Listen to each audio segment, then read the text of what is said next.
Good day, everyone. I'm Shiro Tamaya, your resident Coyote Phantom Thief at your service. And hello, everyone. Hello, Ariel. Thank you so much for stopping by. Welcome, welcome. And hello, Fresh. Welcome to the stream. Thank you so much for stopping by. And of course, as always, please, to anyone who may be new, please go check out Ariel's channel. She's a good friend of mine. Please go show her some support. Hi Shiro, hello Bison, welcome to the stream. Thank you so much for stopping by. Welcome, welcome. And Evan, hello, welcome, welcome. Hope you're doing well. Thank you so much for stopping by. Today is the Free Talk stream. I have been pretty excited about talking about my trip to Japan. If I hadn't been so if I hadn't planned to have the 12th off, I honestly probably would have moved this stream to the 12th, actually. But I did need the rest, so... Which, honestly, is probably good, because now I feel a lot more energetic, and I can talk about this in full, without sounding like I'm dying. Throughout my trip, I took a ton of, notes for every single day. In total, that means there's... Fresh Static Snow donated $2. Oh my god, the Share Zero is freaking here. Oh my god, evening hug for lovely, melty, happy, huggable, wonderful Share Zero. So amazing, so comfy. Oh my god, I wanna hug so much every time. The amazing, huggable Share Zero forever from her vacation. Infinite hug for you. Ooh, ooh. Thank you so much, Fresh, for the dono. Dono, hontoni arigatou ne. But so I have, 14 days worth of notes? Not everything is terribly detailed, and I'm probably not gonna, go fully into detail with every single event, because that would make this stream, 4 or 5 hours long, and we don't need that, but maybe it'll be 3 hours. And hello, Navi! Welcome to the stream. Thank you so much for stopping by. But yes, I have a lot to talk about with Japan. I had my thing set up a little differently earlier for the photos, but since it wasn't working, I'm just gonna have them from the Google Doc folder that I made. So yeah, shall we discuss? Let me move us to the screen. Okay. So I'm gonna be jumping back and forth so I can view chat and then view my notes, because I don't have other monitors, so this is just how I have to do things. So first pictures here are from the first flight that I took. So the flight itself was in the morning. I was taking this trip with our Sen. I brought him along. And, this was early in the morning, had to wake up. I don't even remember at this point, I didn't actually write it down, but, I believe the flight left around 6 a.m.-ish, I believe. And hello, Bobby! Thank you so much for stopping by, welcome, welcome, hope you're doing well. Please go check out Bobby's channel if you haven't. He's a good friend of mine and a VTuber as well, who's made a lot of music, and we've worked on stuff together. And we need to work on more stuff together when we're not dying busy. But I also have a little story with Bobby, since I was in Japan. And he is there. But as of right now, let's go over the first day, which was basically flying. Lots of flying. So this is a picture from the plane. Left around 6 in the morning, I believe, and it was really nice. So I had business class, so I could lay down. Oh, and that was a picture of the sunset, or the sunrise, which I really thought was cool. And I was flying in business class, so had a really lovely time sitting in luxury. This is from the airport, actually. One of the lounges for, frequent flyers, I believe. But super nice area. I ate breakfast here.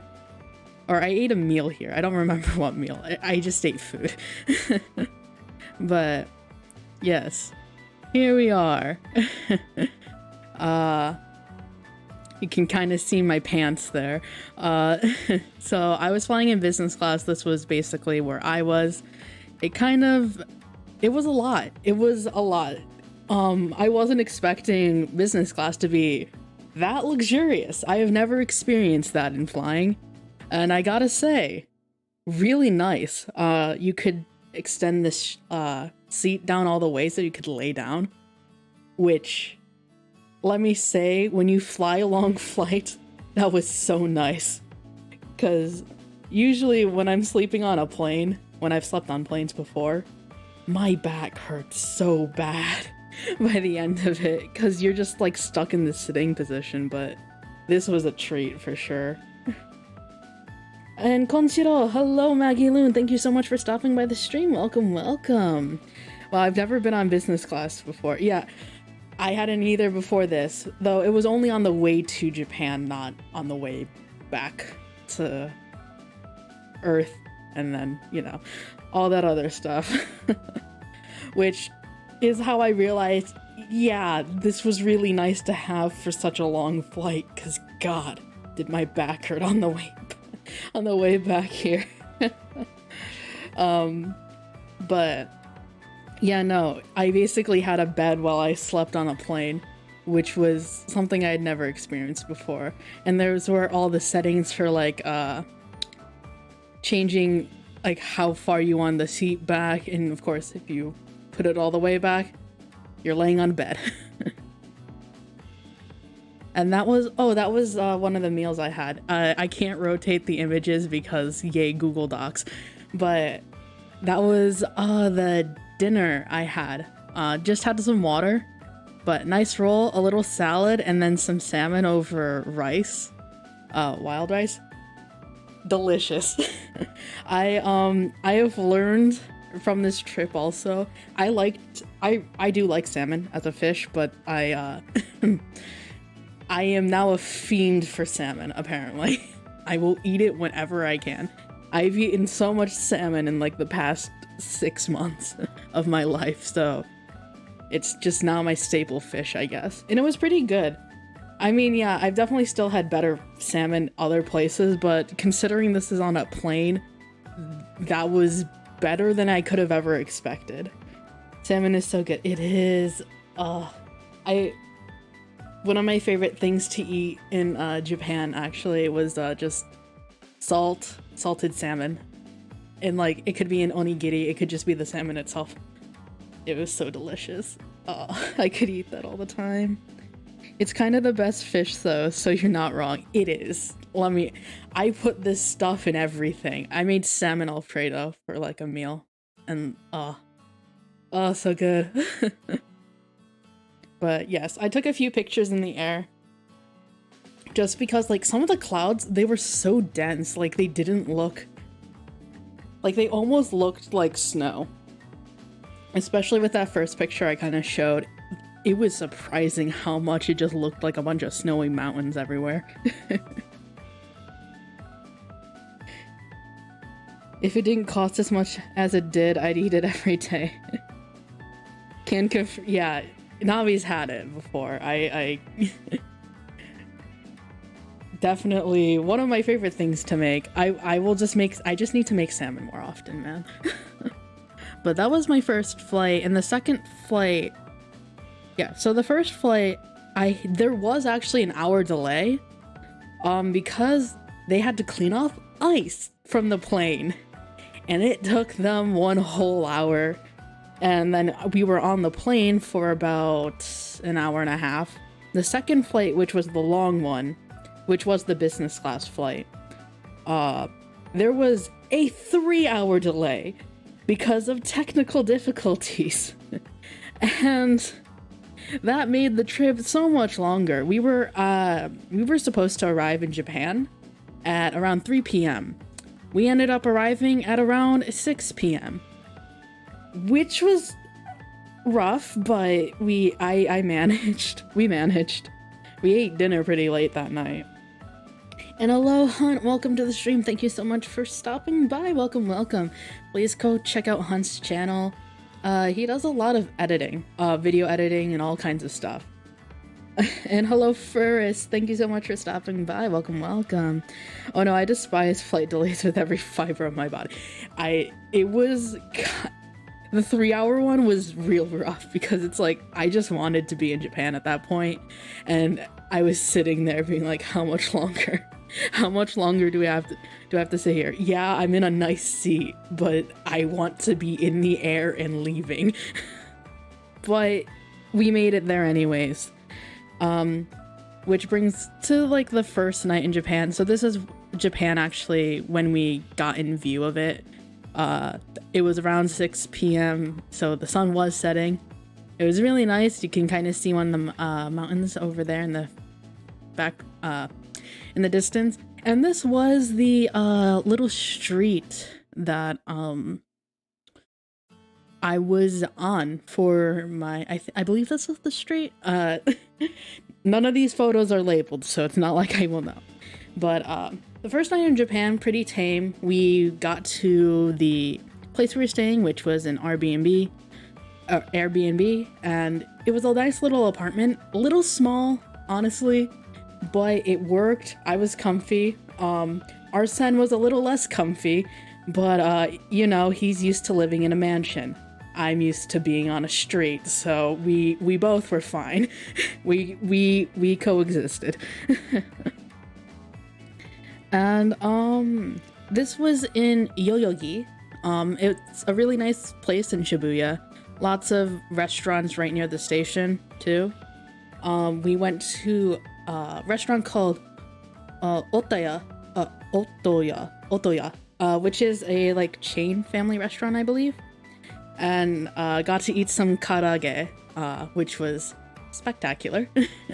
I don't eat chicken too much usually, but I did actually eat quite a bit of chicken. Or well, I ate more chicken than I usually do in Japan, and it was mainly fried, but Japanese fried chicken's so good. Small, you mean Japan's? Yeah, everything in Japan is well, at least from some of the apartments I've seen, they're rather tight spaced, but that micro apartment was a different experience. I wasn't used to it, definitely, for sure. Like, I will say, living in a bigger mansion is it does stuff to your perception of size. How's the karage there compared to the ones here? It was really good. I think it was a little like I guess fattier in a way, like the chicken pieces. I know in like the US they would trim off, I think, more of that kind of stuff, or like even also like on pork or something, because people are a little more fat averse, but here it wasn't, and it was pretty good, honestly. And this is a picture from the second day. So second day in Japan was a really, really fun day because I got to meet up with my friend Fuyumi, Toba Fuyumi. If you don't know her, please go check out her channel. She is also a VTuber, and she had recently moved to Japan. I will say we kind of managed, we arranged this before I had left to meet up. And I will say it was such a coincidence that she was going to Japan. So I brought it up. I'm like, hey, wanna meet up in Japan? And thankfully she had arrived about 2 days before I got there. So I didn't take pictures of the other thing that we did together, but before I took this picture, which is in Akiba, me and Fuyumi and Arsene met up in, I believe it was Harajuku, and we went to the Galaxy, an exhibit in done by Team Lab and Samsung, Galaxy Samsung. And it was a free exhibit where you could catch a bunch of fish on these, catch a bunch of fish. So basically it was a small room with a bunch of projectors around, and it made it look like an entire, like, aquarium. and they would give you these like phones, and there was an app on there, and you could send out like these little arrows or these nets to catch fish. And every time you caught a fish, you would be able to see it in like this catalog, and it would give you information, and you could unlock more information if you caught another one. I believe it was like catch 3 and you unlock everything. It's 3 or 4, I believe. And it was really fun. There were 28 types of fish that you could have caught, and I was so close to getting all of them.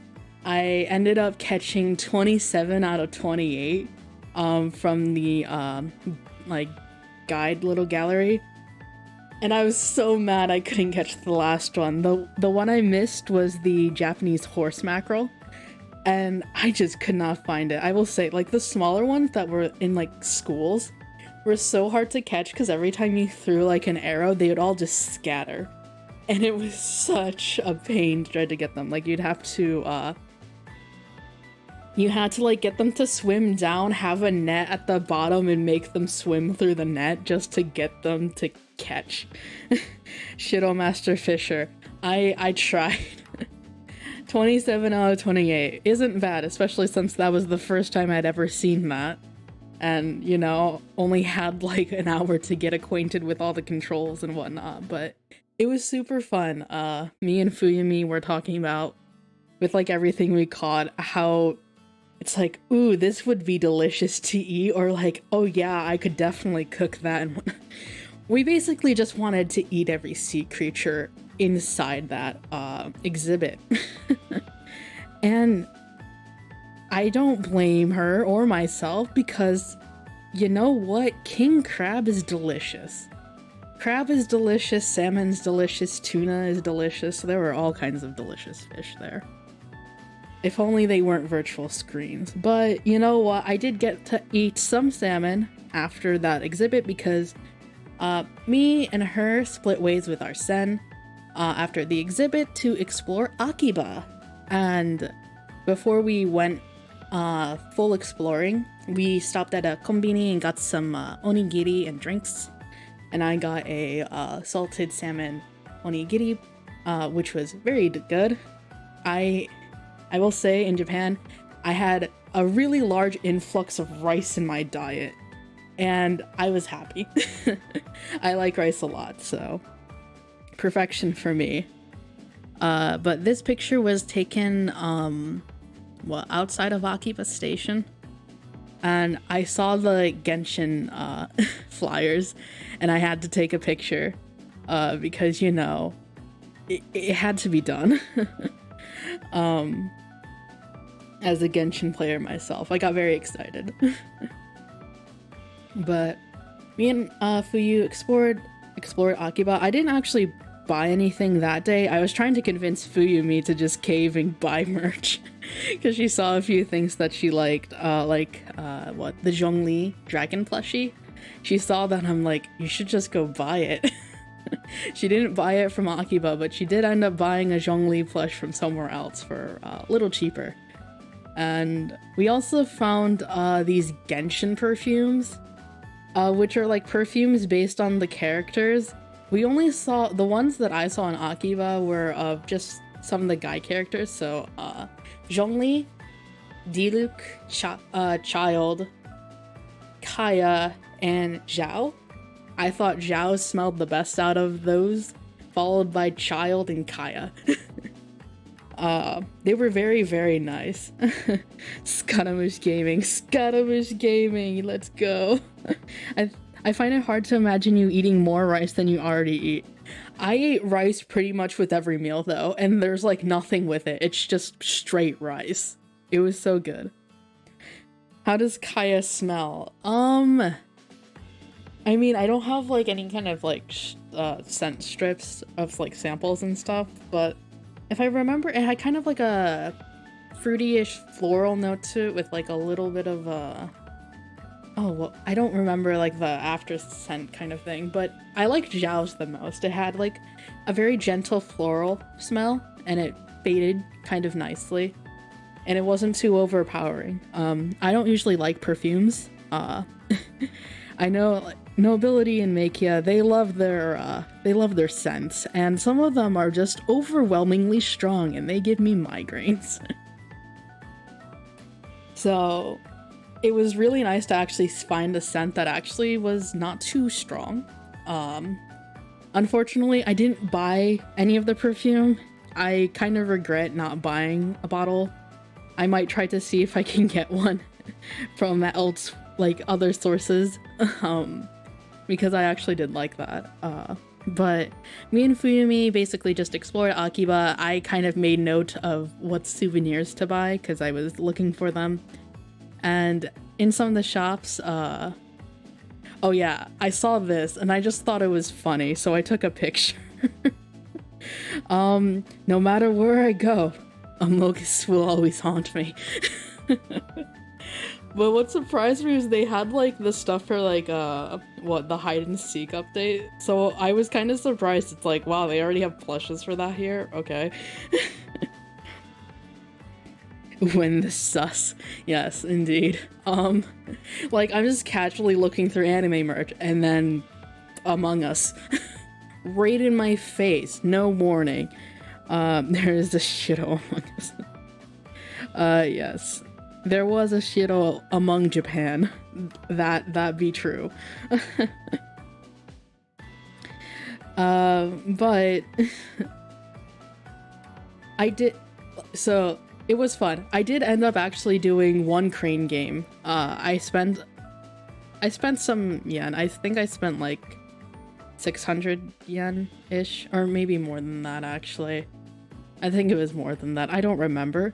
But I was trying to pull this little Yai Miko plush out of this crane machine, and it was just at the worst angle, and I could not get it to pick up, and I was so sad. But I had my revenge the next day with a crane game, but I am not proud of how many turns it took and how much money I spent.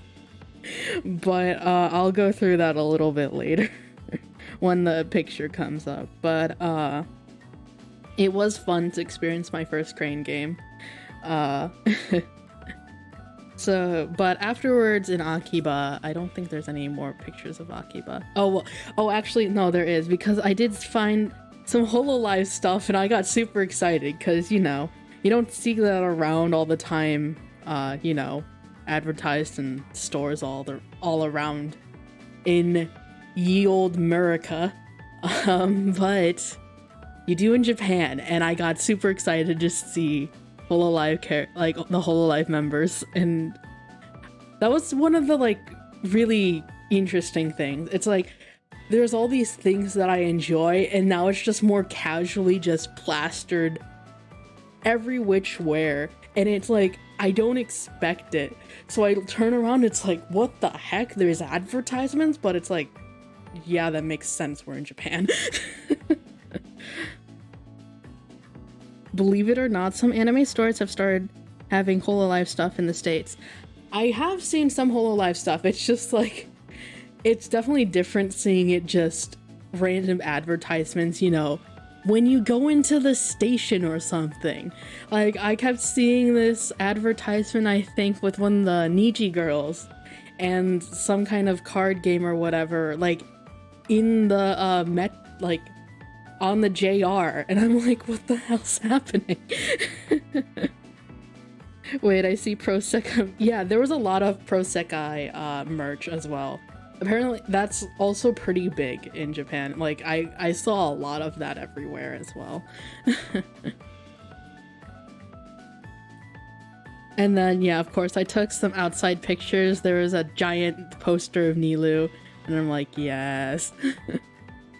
But I will say, throughout this trip, my feet hurt, but I think after my trips in Akiba, I just kind of became immune to the pain in my feet. Like, my brain adjusted it, it's like, yep, this is normal. I kind of wish some JP stores will eventually have ID members merch. Yes, that was one of the sad things. There wasn't really ID merch around, which was sad. But I do love the JP girls as well. I love all the holo memes, so it's like, yes, I will buy some. I did buy or get a little bit of Hololive merch from actually I believe it was I got a keychain of Noelle from a Crane game, which was really fun. And hello DX Dot, welcome to the stream. Thank you so much for stopping by. Welcome, welcome. Hope you're doing well. But yeah, I took some outside pictures of Akiba, and then oh yes, so this was from dinner. Me, Fuyumi, and Arsene, of course, we all got dinner together, and I didn't take pictures of all the other dinner, but it was dim sum. Don't ask me why we chose that, it just kind of happens. But out of respect for the fact that I had started realizing, yeah, I like Zhao as a character a little more than I kind of let on, I bought sweet almond tofu. Which was actually quite delightful as a dessert. I wasn't expecting the taste. It kind of reminded me of like a really mild custard or like a pudding. And it was really good, actually. Well, that was my day with Fuyumi. We parted ways after that. And then this is from the next day. This is day 3. So day 3, there was actually some fun things before this picture was taken, but Arsene and I went to a more residential area called Arakawa, and we stopped initially first because we arrived a little early for a cooking class. So yes, I made ramen and gyoza, but we stopped at a cafe first because we were a little bit thirsty and it was too early for the cooking class to start, at like a little tiny cafe, I believe called Key Coffee, if I'm remembering correctly. And since it was a residential area, the owner slash bartender slash whatever she was, employee, owner, whatever, did not know anything in English, and I had to makeshift my way through trying to read a fully Japanese menu, which, by the way, I can't read anything in Japanese, so we were using translators, and order in Japanese and figure out how to do it. Thank goodness it was like a coffee shop and all Arsene wanted was a coffee. I got a cocoa float, which was very delicious. I like cold beverages a lot, so that was very refreshing for me, even though it was winter in Japan. How'd you translate the JP if you didn't understand? Yeah, Google Translate, baby. Basically, we take the camera out, and there's a function with the app where you can kind of just scan images and get like a pretty... It's not good, but it's enough to understand what you're looking at the very least, and I was able to fill in the blanks for anything that didn't make sense. I love cold stuff in the winter. Ice cream in the winter is oddly satisfying. I wanted to get ice cream, but I ended up not, which was sad because I did want to try some matcha ice cream. Google Translate camera is a lifesaver every time. It is. Like, sometimes the translations are still kind of shitty, but it gives, like, usually if it's not too bad, you can understand enough to know what the correct meaning should be, which is great. Glad you had fun in Japan. I'm living there right now. Hello, cool person. Thank you so much for stopping by. Welcome, welcome. Yeah, Japan was nice and I want to go back. But after the cafe, I will say the owner was pretty excited about having a bunch of foreigners in the store. Like, she kept glancing over, like, very excitedly. I'm pretty sure she was wondering, it's like, do we like everything? Is everything good? Is everything great? And I just found it kind of cute. But once we finished our drinks, we headed back to the cooking class, which was run by someone named Yuka-san. And Yuka-san taught us how to make gyoza as well as ramen. The ramen was kind of like done as a group, so there wasn't too much. We kind of just measured ingredients. We followed her instructions on how to make everything. And with the gyoza, I got to wrap a few gyoza.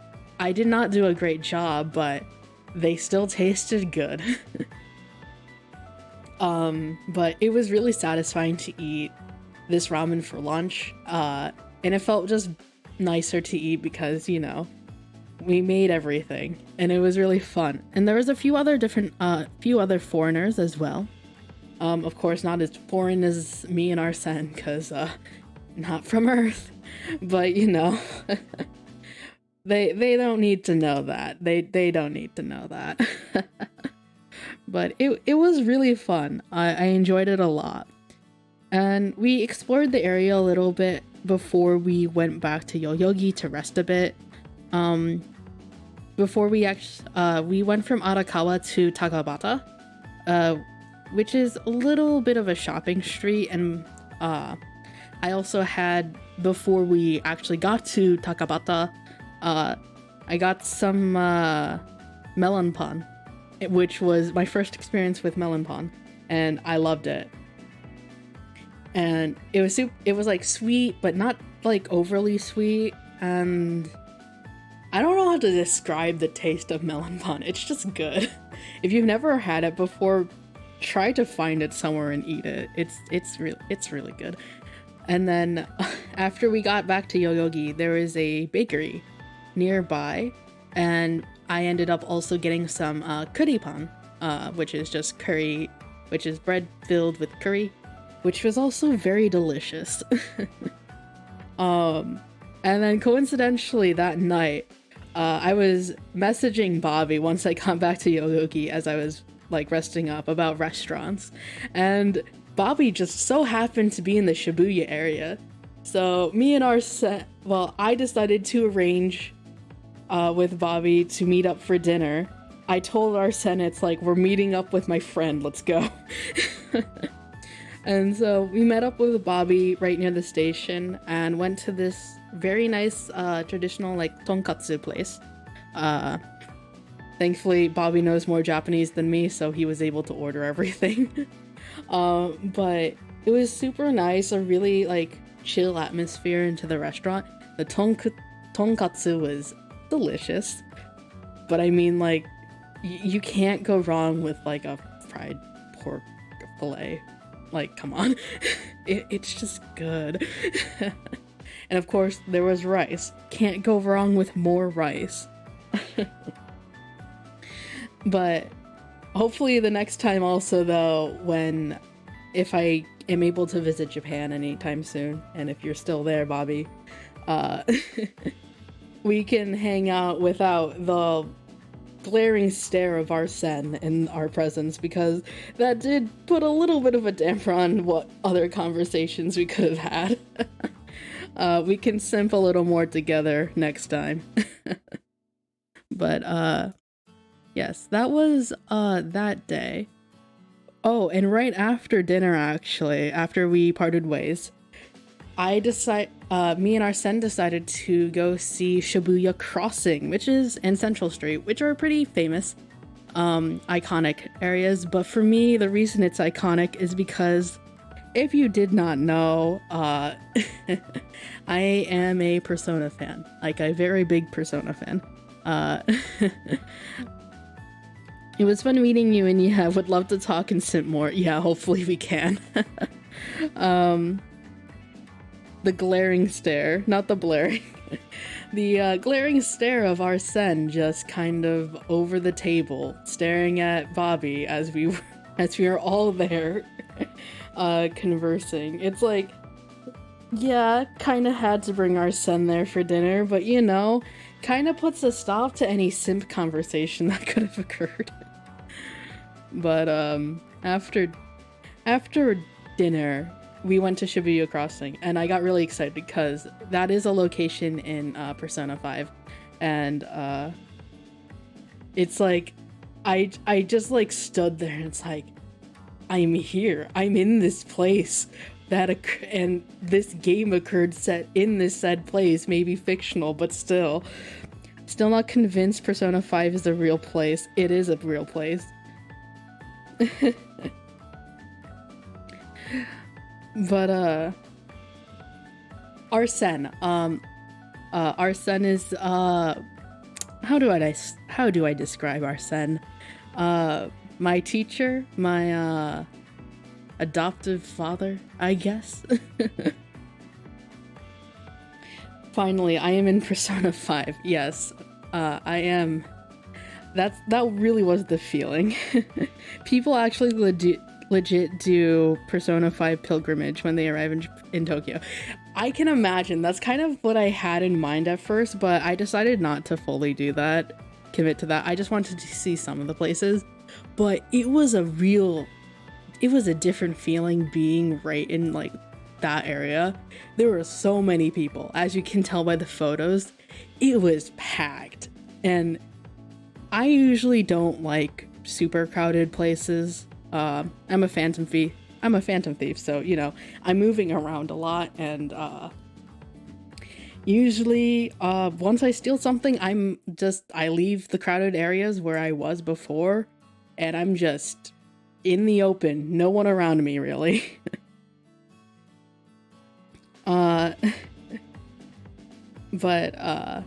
Yes, let me spell that name too though, because my pronunciation might be kind of crap. Arsene, you know, famous phantom thief and all. Also the protagonist's persona. The name of the protagonist's persona in Persona 5. Funny coincidence there. But the Shibuya Crossing was like, it was a little bit overwhelming, honestly, just by like the sheer like size of like these crosswalks. It's insane. Like there doesn't feel like a beginning or end to the roads. It just kind of feels like it's going on for eternity. And hello, Bear-san Juan. Thank you so much for stopping by. Welcome. Hope you're doing well. I'm just talking about Japan right now, and my lovely time feeling overwhelmed by Shibuya Crossing. It was so cool. Like, this is the street that like kind of looked like Central Street. So like, well, this is Central Street, but I took a picture and I'm like, oh my god, I'm walking the streets. I was just excited, ecstatic, and okay, so this is actually something though I did buy from Akiba. I took the picture late, but I did buy this Ganyu plushie keychain, and I did do a thing on the. I used one of the gacha machines, and I pulled a Liyue Animo Vision, which started me on my thing down with Fuyumi about like, yeah, I kind of like Zhao more than I realized, don't I? Ganyu, my beloved. Yes, it's Ganyu. I had to buy something of Ganyu because she is my Genshin wife. I love her. Shiro is Zhao confirmed. I actually did some more gacha the second time I went to Akiba by myself, and I got a a Mondstadt Vision and a Inazuma Vision. The Inazuma one, I got Electro, which I felt was very fitting. Of all of the visions to get Inazuman visions, I get, of course, A's vision, or well, not vision, I get, you know, Electro, the land of lightning, Inazuma, based on Japan. And then for the Mondstadt one, I got Geo, which was kind of surprising. I wasn't expecting a Geo one, but I got Geo, so I'm like, okay, Noelle, got it. Working in the shadows, donning a mask as she fights to purge evil in her own ways. Yeah, I guess. But yes, very round Ganyu. She's very cute. I do like it a lot. I liked squishing it. I like the moment I got back with that plush keychain, I just kind of squished it for a while. I'm like, yeah, this is soothing. But all right, this is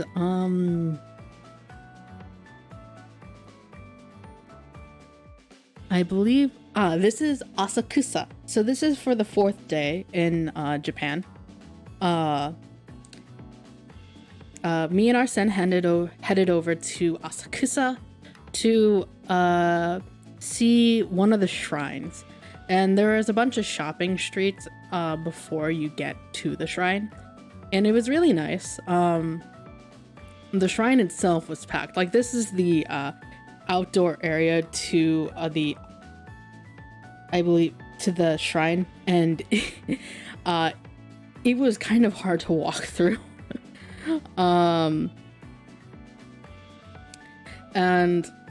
But it was super pretty. It was super pretty. Also, another thing that I remember seeing from Persona, so I was like, yay, more things.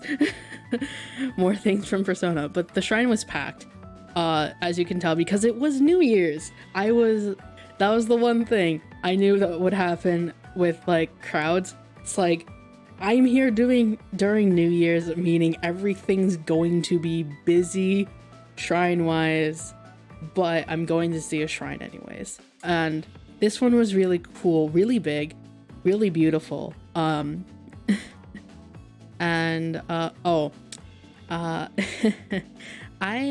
accidentally took this photo before I realized you're actually not supposed to take photos in this area, so let's just skip over that for now. That was inside the shrine. You're technically you're not supposed to take pictures. I accidentally took that photo before I realized you were not supposed to take photos. So I am sorry, Japan rules. I can't read. I am blind. But I did get 2 fortunes though at the shrine. I got a general good luck charm, which is like it kind of has like a little bell at the end.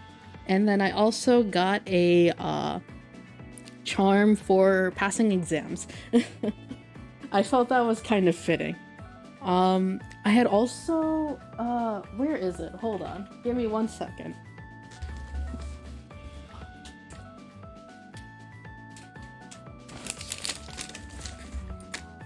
Right, I got it here. So I also did an omikuji, which is basically you have this box, like metal box, and you shake it around trying to get one of the sticks out. You pull a stick, it'll have like a number on it, and then you take the slip from said drawer of wherever it is. And the one I got was medium fortune, so not great, but not bad.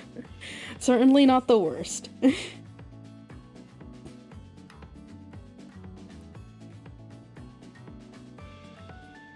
I will say the words on this fortune though make me feel like it's like this doesn't feel like good luck at all, because it's like your request will not be granted, the patient will not recover soon, the lost article is very hard to find, the person you wait for will not come, building a new house and removal are not well always, stop starting a trip, marriage and employment should be stopped. And I'm like, that doesn't sound like medium fortune, that sounds like bad luck. The thing above it is just like, the moon is shining clearly in the sky without little cloud. Fog and mist covers the moon, hiding our sight until now. Rather than think over the others may leave you. They'll always want everyone to be peace, misfortune, and sadness will come you against your desire. I'm like, why the hell is this called medium fortune? That doesn't sound like medium fortune, but you know, yay. I'll take it. You know, I could have tied it up, but I was just like, you know what? I'm just gonna have it with me for the fun. Even if this could actually be considered bad luck. But then of course, as you can see, this is the I forget what it's called. Owaraji? Or Omaraki? I forget. But I think basically you would like touch the end of the rope for like good luck. So I did. But after that, I actually got a suggestion from a friend of mine to go I got a tip from a friend of mine about there being a collab event at the Tokyo Skytree with Hololive. I wasn't actually able to get into the Skytree because the line was massive, which makes sense because everything. But I did get to see the collab cafe and I did buy a drink, but it was so cool. I look over and there's all the girls. There's Lamy, Aqua, Fubuki, Marin, Watame, and Noelle. And it's like, oh my god, they're here.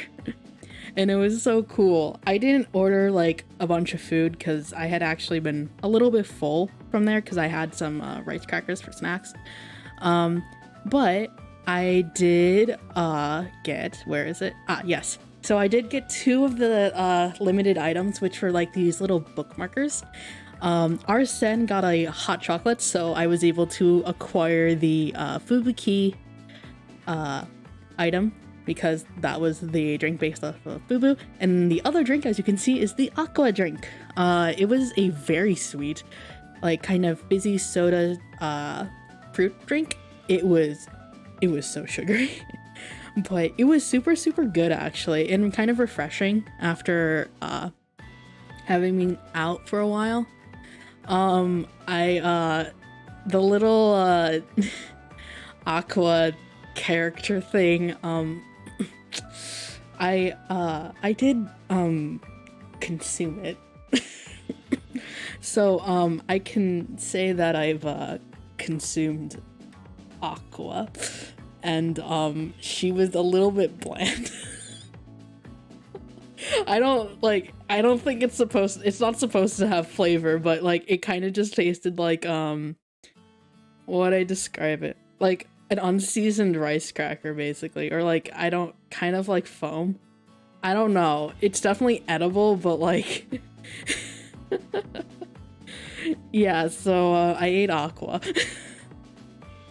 That's like I swear I have some of this like on my memos. Some of the things I wrote on my memo notes is just kind of it's kind of funny. But anyways, after the Hololive collab, I don't think I have a oh yeah, took more pictures. Oh yeah, they were also playing Hololive music, and I took a picture as the TV was showing I'm Your Treasure Box, and I'm like, oh my god. It's just being played right in the open of all the songs. That was funny. But yes, this is a picture outside in Akiba of all the original Love Live girls, the Love Live that I know. I haven't really paid too much attention to the more recent Love Live idols, but like I know the old ones, and they will always be my girls. My favorite idol from the original Love Live, of course, was Ellie, and second to that is Umi. But I went back to Akiba by myself, and I bought a bunch of gifts and souvenirs for friends and whatnot.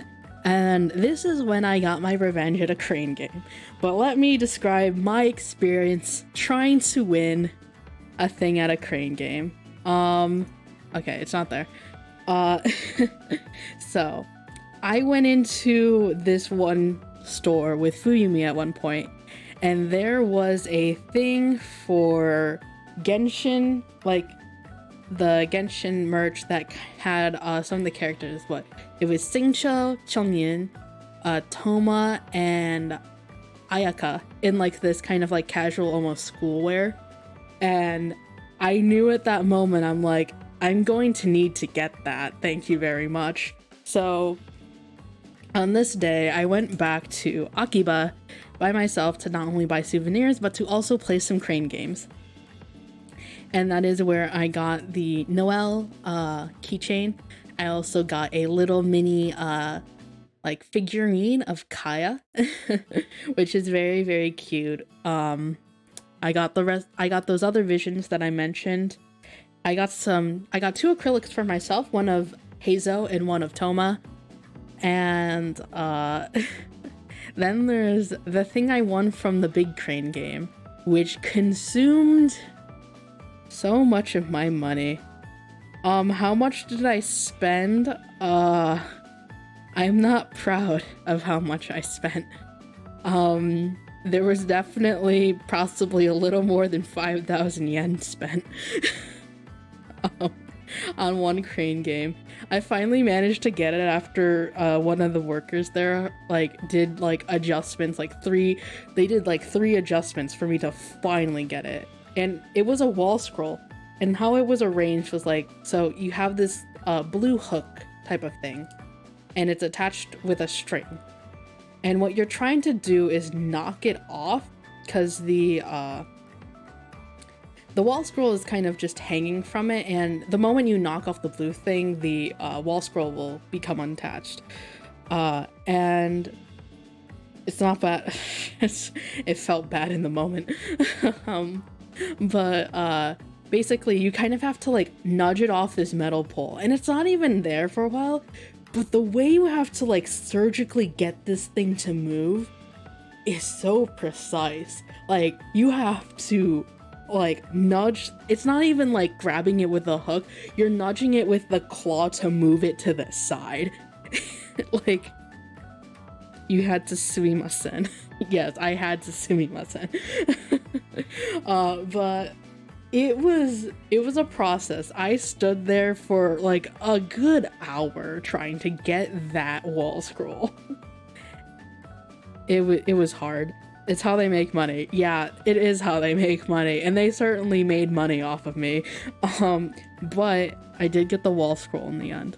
I'll show you which one. But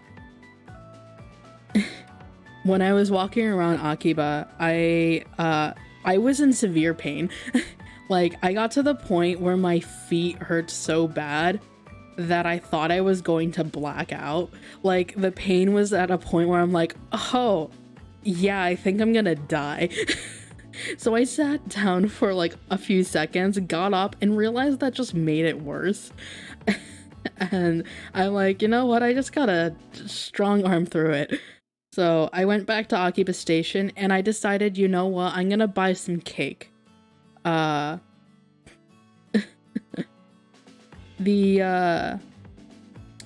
cake was very good. It was kind of like a citrusy cake. I bought a piece for me, piece for Arsene as well. And I mean, of course, before we ate the cake, we got ramen at this really nice restaurant nearby in Yoyogi. Super delicious, super good. They had us go upstairs to eat, and it was really cool seeing them they put the ramen in this kind of elevator box, and they'll send it up, and then the waiter comes up, they open the hatch, and the ramen bowls are all there, then give it to the table, and now you don't have to deal with spillage. I need to sleep now. It is way past my bedtime by several hours here, and I hope to get some Z's. So good night, everyone. Thank you so much for stopping by, Evan. Sleep well. Thank you once again for stopping by. I hope you had fun. But yes, I had ramen. I love ramen. And I gotta say, this ramen was spectacular. It was kind of it was a tonkatsu ramen. So it was pretty rich, but it didn't feel too heavy. It did feel denser and a little bit thicker, but it still had great seasoning. Didn't feel I didn't feel I was going to burst after consuming all of it. Really delicious, and really flavorful too. But okay, yes, this is the fruits of my labor from the crane machine. This wall scroll of Singcho, or as in Japanese, he is called Yukuaki, my boy. There were other ones. I thought about getting the one of Toma and having them switch it, but at that point that was the one that was up, and I'm you know what? This is how it's gonna be. This is the fate I have. So I got him. And really, really happy with getting it. not proud of the things I had to do to get it, but you know what? I'm happy to have it, and we're just not gonna think about the mistakes that were made. And this was a piece of the cake that was bought from the Akiba station that me and our sen had. It was very like custard like. There's only actually a little bit of cake, and it has like this really nice tangy orange like jelly almost on top of it with like this nice little orange piece. Super good. Had a nice little tart bite to it with a like nice sweet creamy part, as well as like a more bitter bite with the chocolate. It was perfect.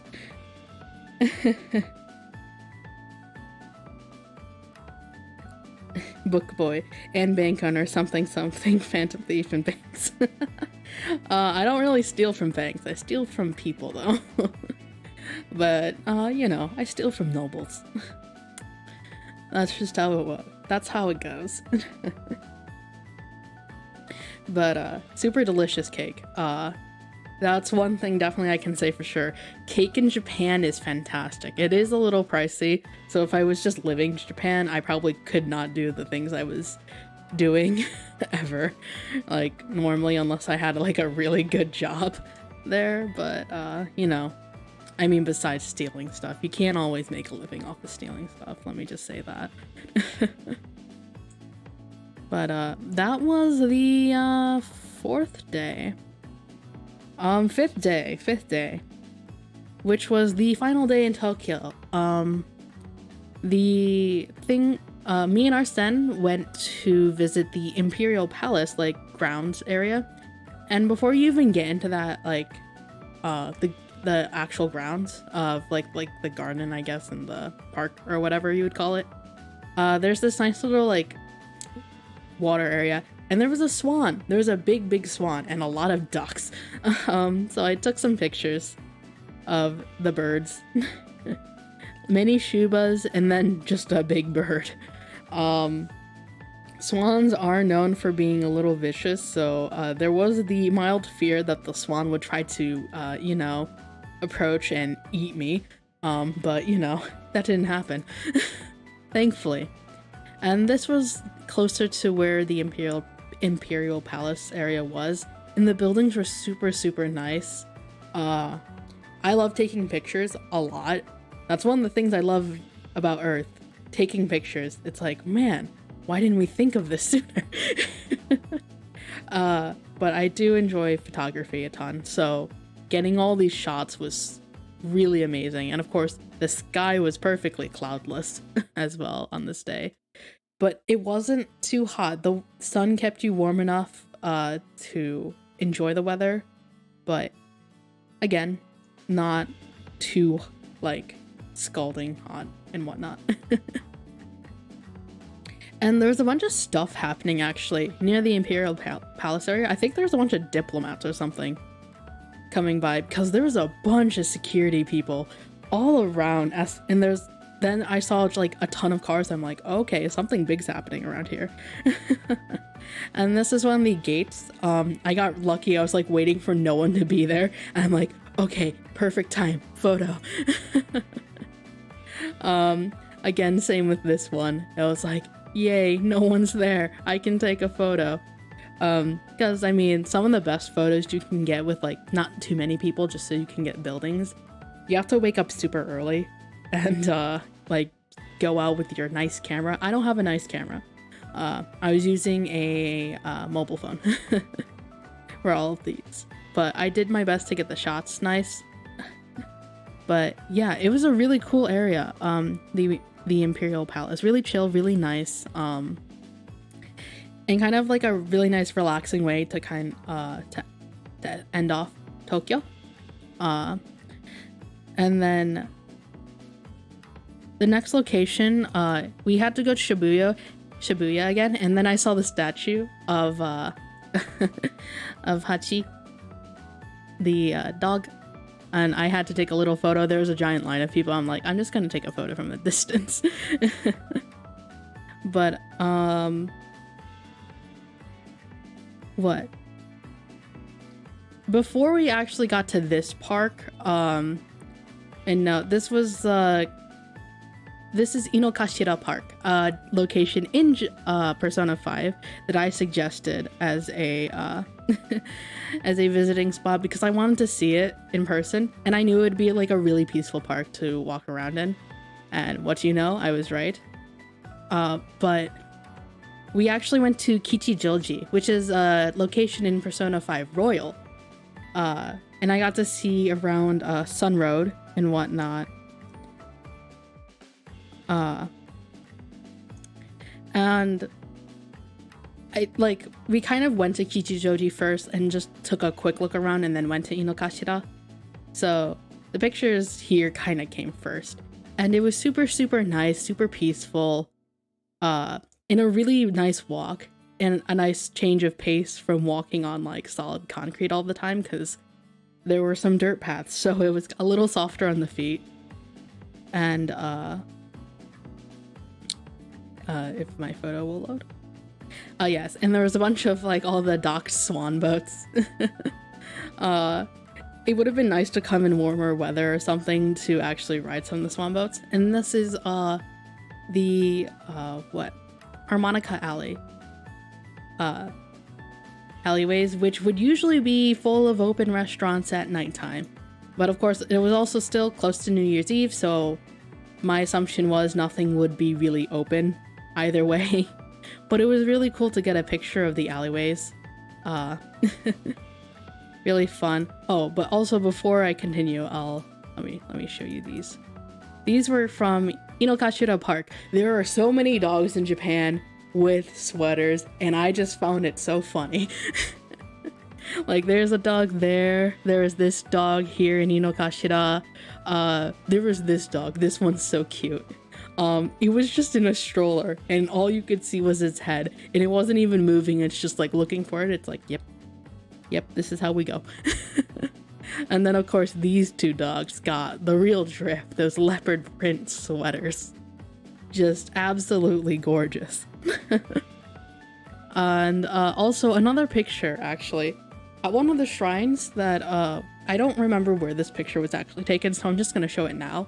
I believe it was the busy one in Asakusa. There were so many girls in really pretty kimonos for New Year's Eve. Or, well, not New Year's Eve, for New Year's. And like, I wanted so badly to take a picture of some of the girls because I was like, oh, that's gorgeous. But I was too awkward to ask. But our Sen decided, you know what, I'm just gonna approach some people, ask to take a picture. So now I got a picture of 3 girls in kimonos, and they're so pretty and so cute. It's like,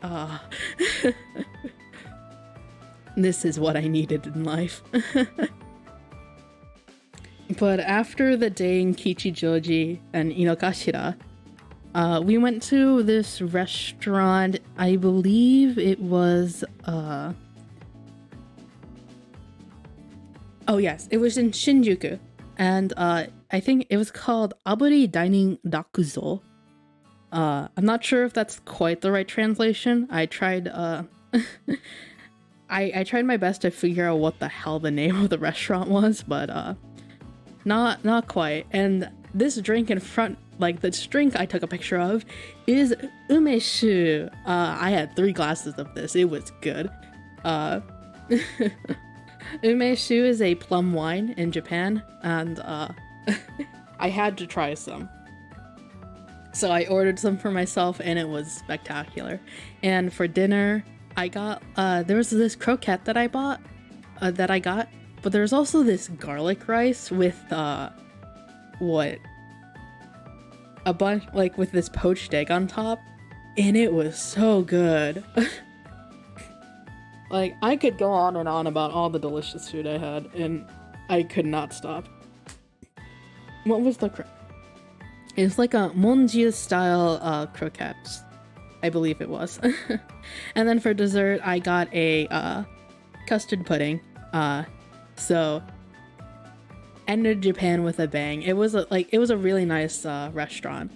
Had like a private kind of room, so if when you went in, well, when you entered the restaurant, you had to take your shoes off and put them in a locker. The waiter guided us down a hallway, sat us at a table, and there were sliding doors that you could close. Please describe the garlic rice. It had like some of the rice was a little crunchy because the pan itself was hot. So you had some crispy rice, but then when I broke the egg, of course, you have like this really nice egg yolk coating some of the rice, and then this like black garlic in there, just like in everything. It wasn't overly garlicky either, but it just like it had this very like toasted taste, and I was all for it. Not overly salty, but not like overly garlicky, just perfect. And of course all the spring onion and little bits of like lettuce and stuff like that. There were also, I believe, like mushrooms in there as well. It was a lot of things in that rice. But really, really delicious. But yeah, I believe it was black garlic that they used because of the color. But delicious, delicious meal. And then yes, this was the next location in my trip. In the Japan trip, Sendai. So I chose Sendai kind of out of curiosity because if you've ever played Persona 5 Strikers, one of the locations you go to, I think it's the first location actually that you travel to outside of Shibuya, it is Sendai. And you don't see too much in that game because it is like a small kind of spin-off game, but I got interested because of some like the cultural stuff about Sendai, and I thought it'd be really cool to visit, so I decided to go. And as soon as you exit the station, it really is the same, like these long kind of connecting paths that are above the ground, these walkways, and just a big city. When you first walk out of the station, of course, Sendai has a lot of more rural, suburban areas, I guess you could say, more residential areas with more less traffic, but like this felt so like weirdly like iconic, I guess. I just felt like I was looking at something very important. And it reminded me a lot of the game, which was really fun. And this is one of the shopping areas, and it reminded me of the one little shopping street that you could access in Persona 5 Strikers. And that was really fun. To get to Sendai, actually, though, we had to take the Shinkansen. It was a pretty long trip. I had a nice lunch of sandwiches and onigiri rice balls, as well as some pudding, because I had to get pudding.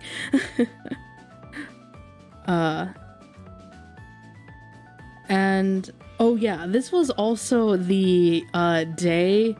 I have a story. I have one hell of a story to tell you about. So, note to other people. If random people approach you in Japan, don't give them your money. In this case, our sen somehow lost 500 yen. We're not really sure what happened. A lot happened in that one conversation. I could not tell you what half the stuff this man was saying to either of us was. But allow me to tell you the story of how I shook a stranger's hand. So we were going down these shopping streets in Sendai, and we sat down. I was trying this yuzu gummy that our sen had bought from a shop, and this guy, like kind of in more ragged clothes, he definitely looked like a like beggar kind of person, and he started just speaking in Japan. Like tried to get our attention and was like gaijin, and well, not exactly. He tried to like say hello and get our attention, held out his hand, and our sen awkwardly took the hand and shook it because he didn't know what to do, and I was very confused at what was occurring. And out of pure overwhelmed, like, state of I don't know what to do, I also shook this guy's hand, and he got this smile on his face. I'm like, this feels a little overly friendly. I didn't know what to do, because from a lot of the Japanese people I've seen, it's like they wouldn't just randomly approach you like that unless they're like, you know, a shopkeeper or something. And I'm like, what's happening? Guy starts talking in Japanese, and of course I have limited skills in Japanese. Arsene doesn't know any of this because this is kind of like his first time being on Earth. So I'm just like trying to figure this out. Finally the guy's like gaijin, and like realizing none of, like, we're foreigners, and I respond like, hi, gaijin desu yo. And he's wondering, it's like how much trying to figure out how much Japanese I know. And I basically say, 日本語わかりますけど、でも少しだけ喋ります。To basically say, I can understand Japanese, but I can only speak a little bit. To essentially say that I don't know that much Japanese. Like I said, 少しわかってる. I made sure to make sure that it's like, I can't understand everything you're saying. But the guy goes on, he mentioned Nagoya, and I'm like, what the hell's happening? He mentioned some numbers. I think it was either 400 yen or 400 kilometers or something like that. Again, I don't know. And hello, Aries. Thank you so much for stopping by. Welcome. Hope you're doing well. You've come into an interesting time as I'm telling this story. I'm not sure if he was trying to, like, give the story that he needed 400 yen to buy a ticket to get to Nagoya, or if he was, or just saying he was from Nagoya and saying the distance to Nagoya, which clearly I don't think that's correct, but I also could not tell you what number he said. All I heard was 400, and I'm like, okay. And then he made the point of saying homeless, and I'm like, okay, now I know what the hell you're saying. And so essentially the guy just wanted money, and I think out of pure I don't know what's happening, Arsene, as I was translating to what was happening, I don't even know what overcame Arsene, ended up giving the guy 500 yen, and then he was gone. And I was just left confused. Unsure what to do, unsure of what just happened, but you know what? At least nothing else happened. And all we lost was 500 yen. So we moved on with our lives and continued on. That's really sus. Yeah, it was really sus. It was really confusing and kind of creepy. I could not say... I can't even describe, like, I can't fully describe this experience because it felt so sudden and jarring, because we were just, like, peacefully enjoying our vacation, and boom, random stranger approaching us, asking us, like, everything, and, like, I'm just sitting here being like, I just want to enjoy my trip, thank you very much. But, yeah, people met a random dude in Sentai and got hassled out of 500 yen. But after that weird encounter, we continued on our way in the shopping street, and I don't think, yeah, okay, that's from the next day. We were going to go to a beef tongue place, but it ended up being really busy, which was kind of disappointing. But on the other hand, what happened was me and Arsene ended up going to a restaurant that was pretty much right next door to this yakiniku place. And,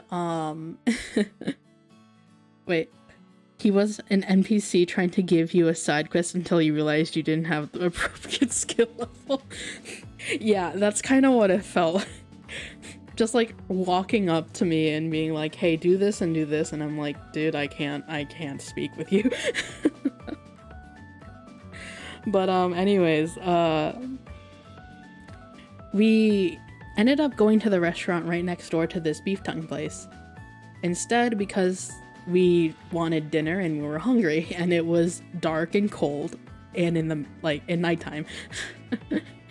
And it ended up being like this yakiniku place, kind of from what I could translate from the receipt that we got. It was yakiton, and the restaurant was called Daikoku, I believe, and it was full of like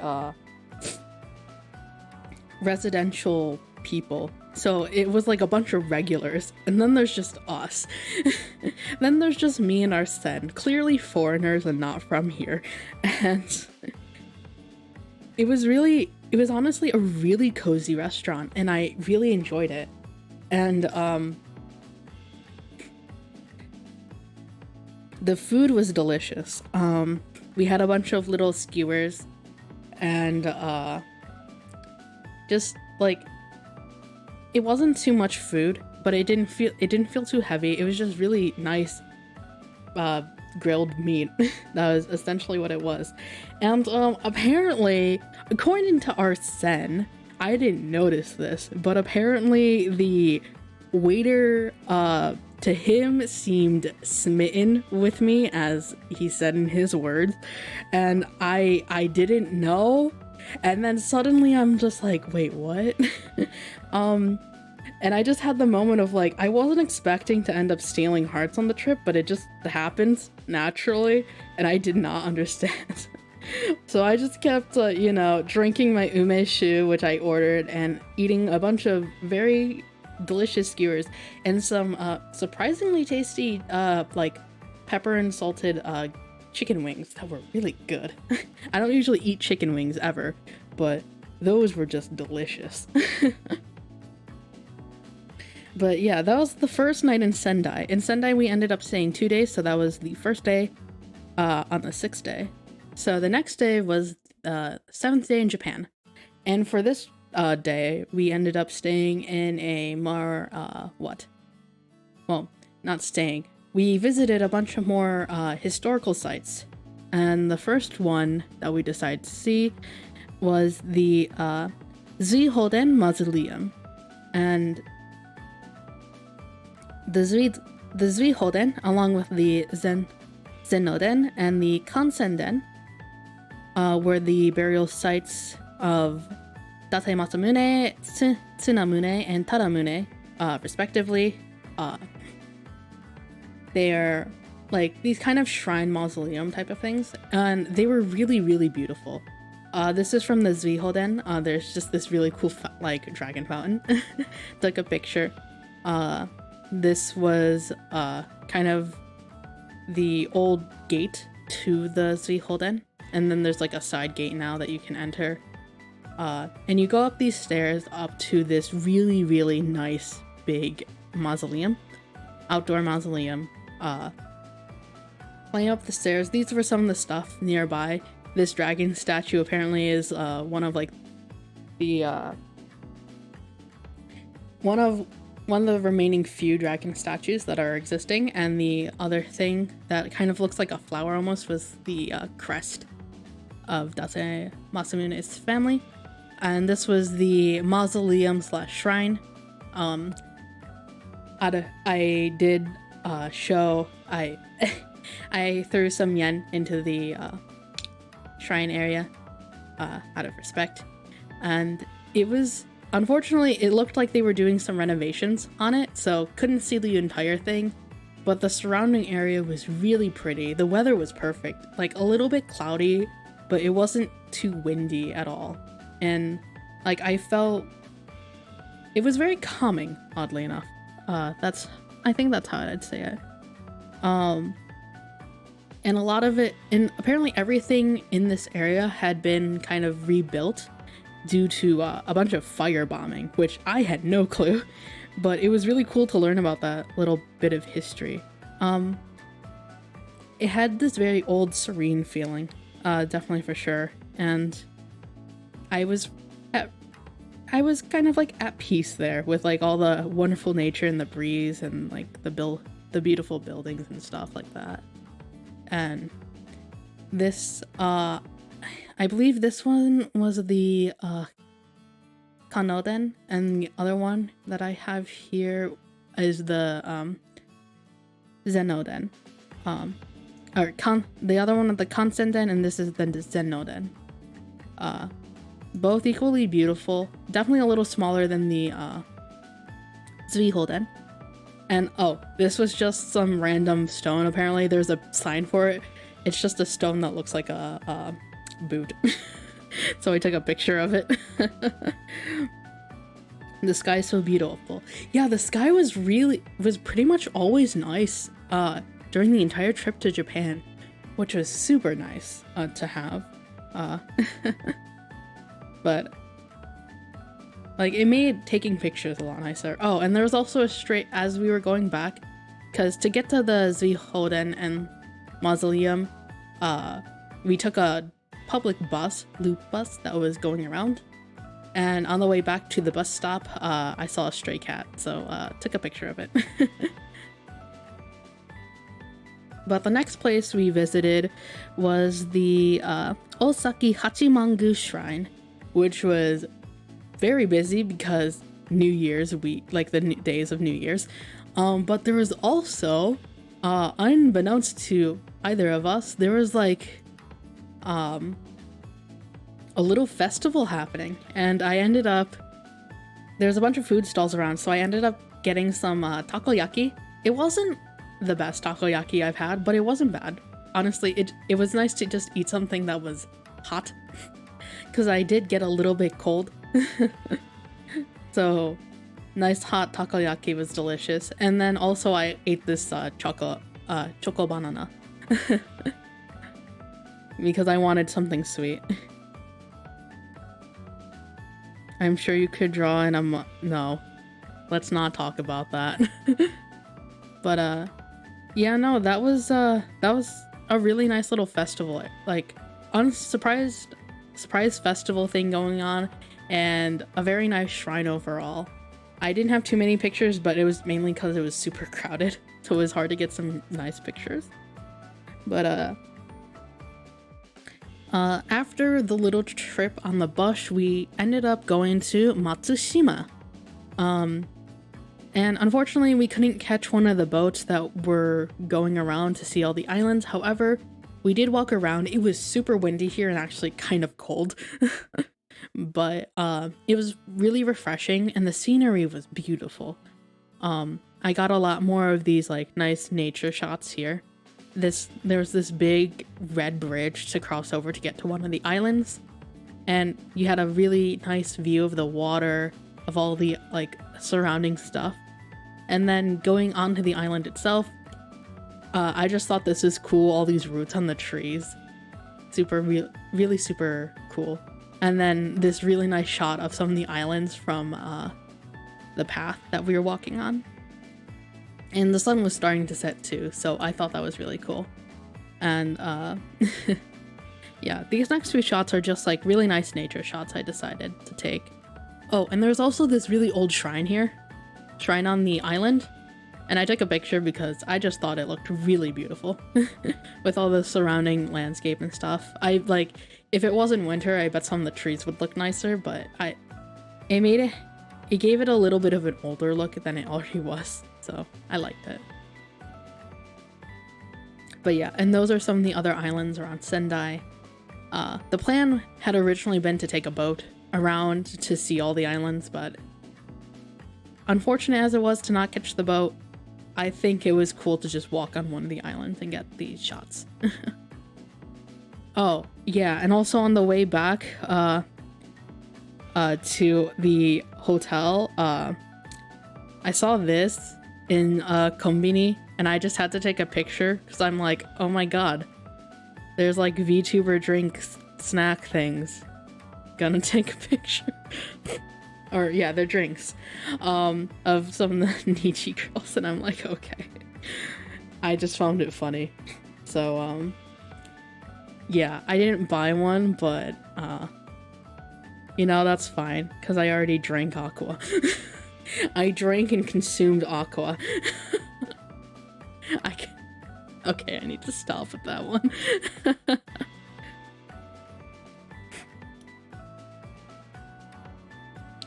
So,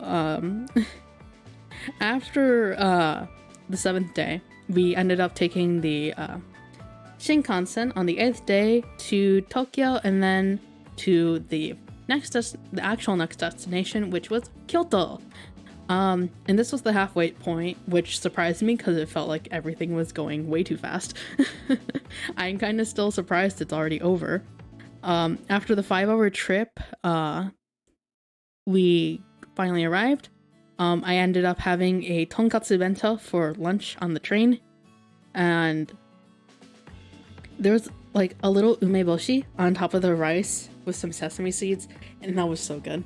Like, top tier lunch I had. And what? I don't actually think we did too much exploring that day. This might be from a different day, actually. But after we got to the hotel, we chilled for a little bit, and then went to dinner at an Italian bar, which was a very weird change of pace, but it was kind of nice to not eat Japanese food for one day, I guess. Well, I got something that was a little different. It was a seafood pasta, creamy seafood pasta, but it wasn't like normal seafood. It was uni, sea urchin, on the pasta, and it was actually kind of good. I think I would have liked it actually if the uni had been like just sushi. I think it would have tasted better than in the pasta, but I thought it tasted pretty nice still. And then Arsen got some clam pasta, which was apparently very good, and a pizza. The pizza wasn't amazing, but the pasta was good. The pizza certainly wasn't the worst. So the dinner overall was pretty good. And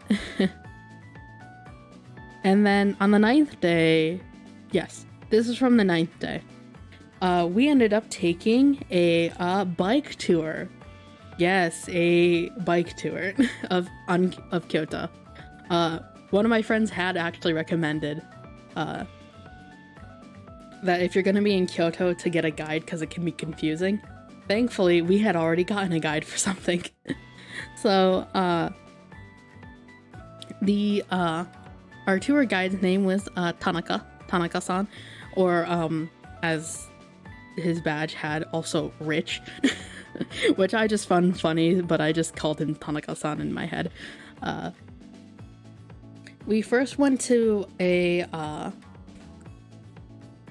place that had the 1001 Buddha statues. You couldn't take pictures inside the area because, of course, like sacred holy ground, but it was super cool. It really did look like it just continued forever.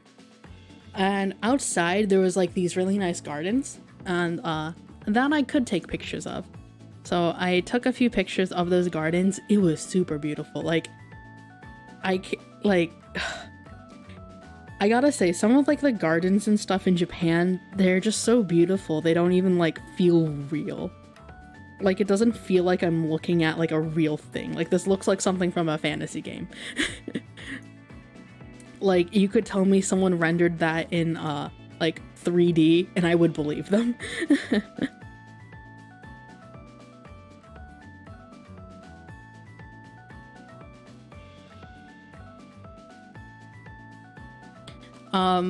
Oh, okay, sorry.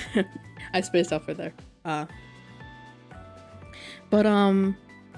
Yeah, no, that was the gardens outside of that thing. Like, God, I kind of wish I took more pictures of it. But we continued on the bike tour, and we ended up passing this, which is the Nintendo Playing Card Co. If you didn't know, Nintendo started out as like a card game company type of thing. like a card game parlor or whatever. And we found one of the buildings. So I took a picture because I thought that was just really cool. And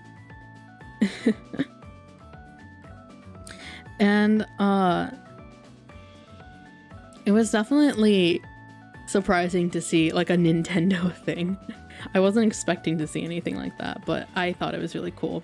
And as we were going through Kyoto, we passed all these really like cool old buildings and like I believe it was like kind of geisha area, what it used to be. I think it was it at like Gion? I think that might have been after. Yeah, but they were like a bunch of like old tea houses is what they used to be and stuff. And then this was another kind of Zen Buddhist temple and gardens. It was really, really nice. Super beautiful. I was able to take a picture inside this shrine, and it wasn't huge, but like the open space made it feel really, really big. And on the top of the ceiling, they had this really cool art of these dragons, and it was again art here and stuff, like all the architecture and art and stuff. It's just so gorgeous. Man. And there was a Zen Buddhist garden. I had never been to a Zen garden, and I sat there and I'm like, yeah, I feel at peace. There's definitely something about it. It's really calming, and all these were taken in like the Zen garden area, all these little like gardens around the buildings. Very beautiful, very serene. And then, yes, this is the Gion area, which is kind of another one of those like old, I guess, entertainment slash geisha type of areas. I don't know if I'm saying any of this right, I'm sorry. But again, all the old architecture was really, really cool. I did catch a small picture of apparently some people in Japan taking wedding photos. There's also like a shrine for entertainment, like a shrine to entertainment, right also in the area, which was really nice. There's this river as well running through, or like stream, I guess now. The area just felt very nice. And yeah, this is the shrine that was around that area. And all of this was, of course, still on the bike tour with Tanaka-san telling me and Arsene all about the area. And, you know, it's like, there's all these cool architectural stuff and whatnot, but some of like the pictures of just like the plain residential areas are just so cool. Like it has such a different feel compared to what maybe some other people are used to and whatnot. And this was the last place we went to with our guide, which was the Heian Shrine. And it was a really big shrine. Like, I wasn't expecting it to be this huge, but it was very big, and it felt very bold, like with all those like bright oranges that were surrounding the area. And it was pretty busy. Well, it wasn't too busy. It was definitely a lot less busy since it wasn't like, you know, the first, it wasn't, you know, New Year's anymore, but still had a decent crowd. And oh yeah.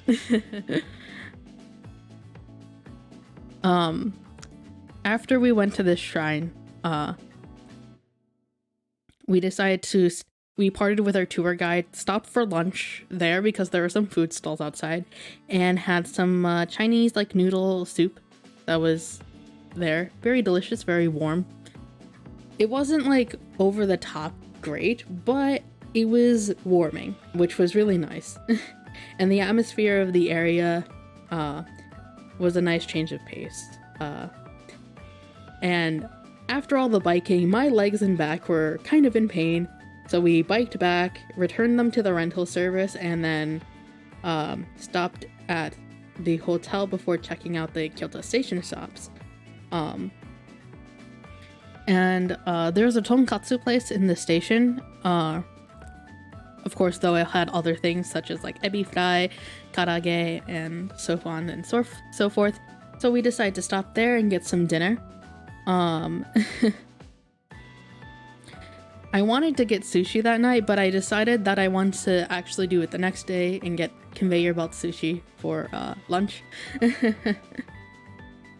I ended up ordering a extra large pork fillet cutlet, and I gotta say, still, fried, like, the fried food in Japan is so aesthetically pleasing to the eye, like, because of all the, panko fried crumbs.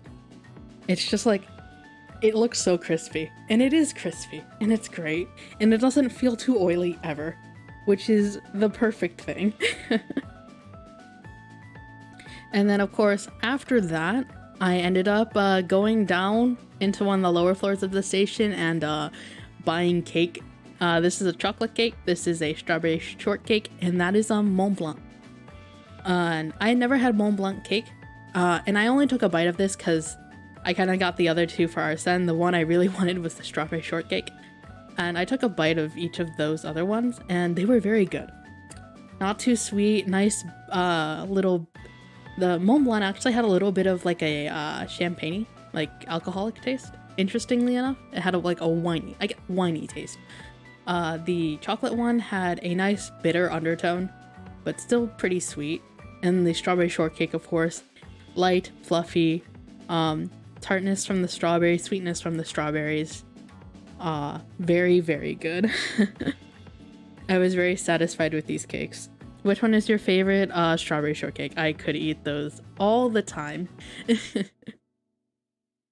As much as I like fancy cakes and stuff, that, like, something simple like that for me is all I need in life. Just a basic sponge cake, some like whipped cream, strawberries. Perfect.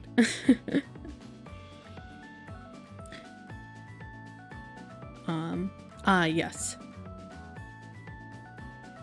So 10th day was a trip to Osaka. However, before we did that, me and Arsene went to check out the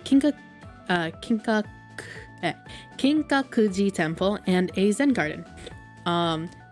Unfortunately, at the Kinkakuji Temple, it was cloudy when we first got there, so some of my first pictures didn't turn out well, but the surrounding area and gardens and stuff were so beautiful, so all these photos still turned out pretty nice. It was a shame that it started off cloudy, however, the sun did peek out later, so I did get some pictures of the Golden Temple in sunlight, in a little bit of sunlight, and I gotta say, like, that temple is insane. Like, it is a different type of feeling just to see it because, you know, it's supposed to be the Golden Temple and it's like, yeah, it's gonna be gold. But then you go there and it's like, wow, that really is gold. And it's like all the surrounding area is beautiful, all this nature, all these like little like areas. But this was the Kinkakuji Temple, and like, sure, there isn't too much light here still. This was the best we got at the time we went. But like, still, it is something. Like, it doesn't... This is another thing that's like, wow, that doesn't actually feel like a real thing that exists. But it does. And it was right in front of my face. Really, really pretty. Really majestic. And it's like a very unique way, compared to all the other temples that, you know, have that very nice old traditional serene feel that just had like majesty. Oh, and there was also this little shrine in the back that I couldn't get to, but I took a picture of it. But after that, there was the what is it called? The Iroanji Temple, which had a beautiful Zen garden, and also surrounding gardens in general that were really nice. Near this like pond and whatnot, I got some really nice nature shots. There's this little area that kind of extended near to the water, so I went through the path and took some pictures of the area. Got this nice thing of the arch. Not arch, I don't know what to call this actually.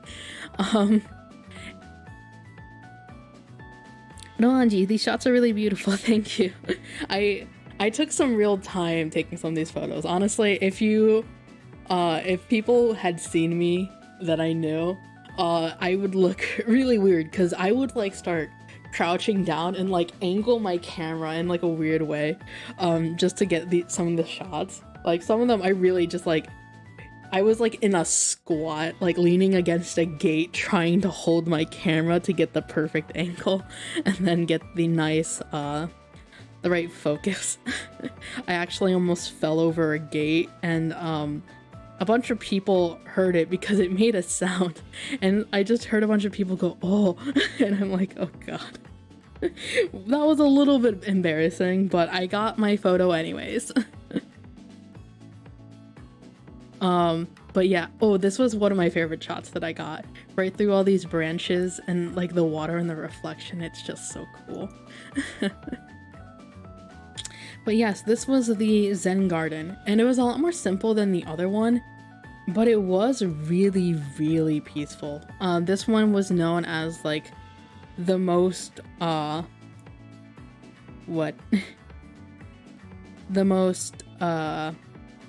perfect Zen garden, I believe. And it really was kind of perfect in this interesting way. Like, the rocks weren't too big, there wasn't too much to see with the rock garden, but everything about the area and like the building and all of it was just like, wow.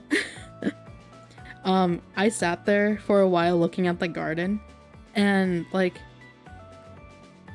I had a very, very calm feeling just wash over me, like that in a way that I never felt before, just like looking at this garden. And it just like, it felt like the feeling was both real and surreal all at the same time, which was really interesting. A super, super cool Zen garden. I would recommend definitely checking this out. And there was also some really nice, plant-based gardens with with all the cool moss and whatnot. And here's a little more of the gardens on the inside near the building. Just super, super beautiful. Like, I feel like I don't have great descriptors for everything. Like, all I can say is just beautiful. So hopefully the pictures do enough talking for me, because I lack words. Oh, and this was outside actually, the garden. So as we were trying to exit the Roanji temple, we found these trees, and I just thought it was really cool the way they were pruned. So I took a bunch of pictures because, I mean, like, look at that. Those just don't look like, what kind of stuff do you do to get that? And then there's all this surrounding nearby. Oh yeah, and a bunch of trees and stuff. I actually saw one tree, they had it propped up with like a wooden pole, kind of like to try to heal it or whatnot, or like get it to stabilize, which was really interesting just to see how much work went into just making the garden look as good as it can. And there are a bunch of these little it was like a surprisingly interesting walkway. And yes, here is the experience I got to have at the conveyor belt sushi right after. We went to a conveyor belt sushi restaurant. This was the bottom floor. I didn't take too many. I only took this one picture inside the restaurant. They brought us to the second floor where there was like bench seats for multiple people. This was kind of for if you're just sitting here alone and eating. But oh my god, the sushi here was delicious. I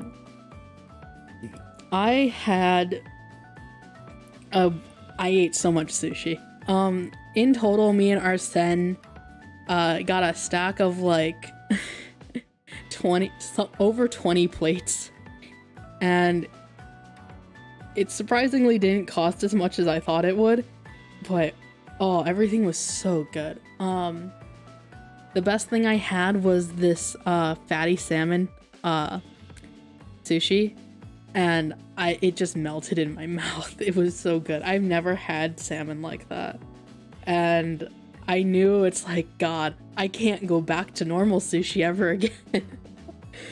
Like, this has ruined me. This entire experience has ruined me for life, because now all I want in life is to have this restaurant near me when I'm in my Earth residence. But the issue is it would cost so much near my Earth residence compared to Japan, because Japan's surrounded by seafood everywhere, not my Earth residence.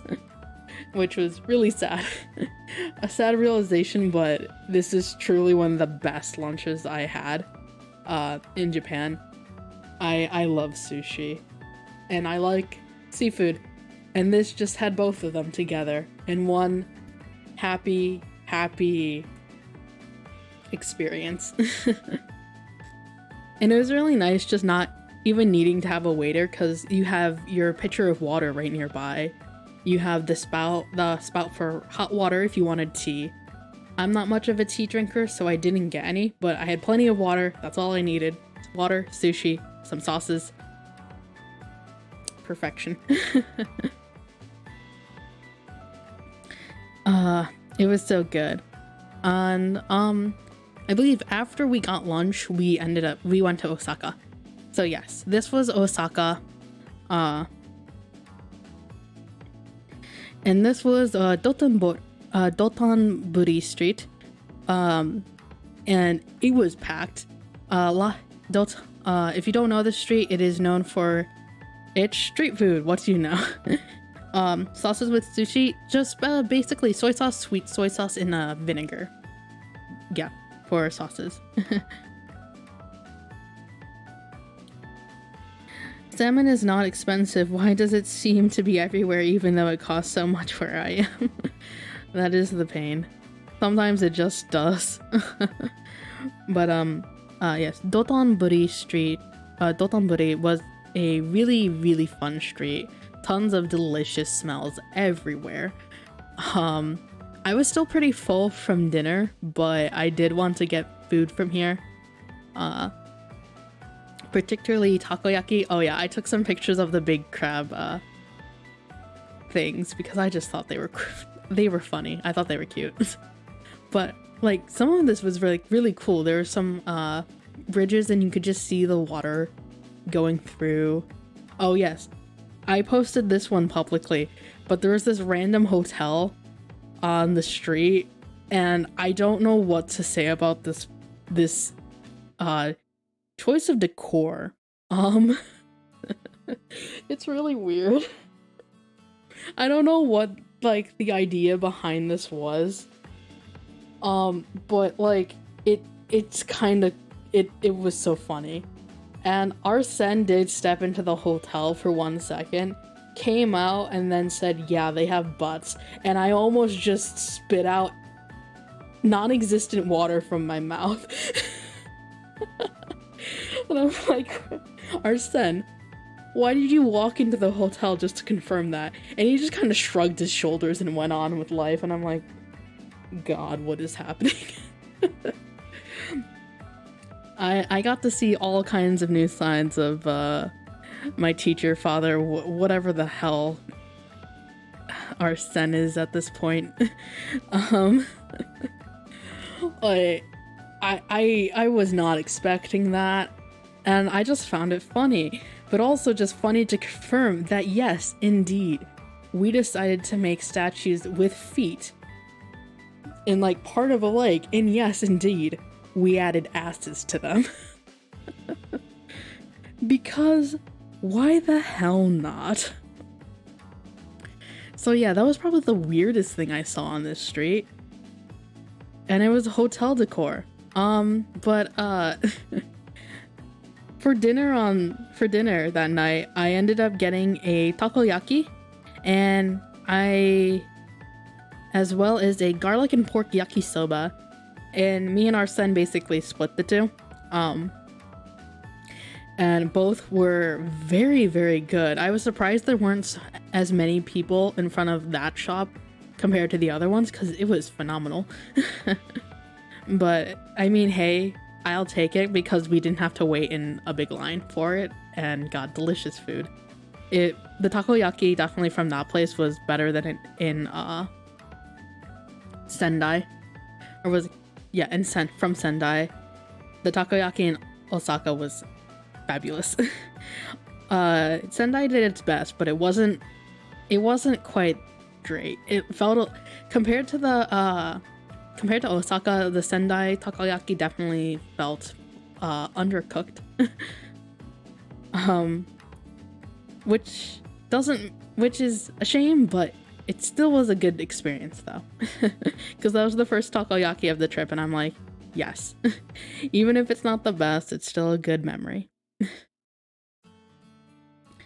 And after that, we went back to Kyoto Station, and I ended up getting more strawberry shortcake because I had an obsession and I needed more in my diet. So I bought myself strawberry shortcake as well as strawberry shortcake for Arsene and continued on my way.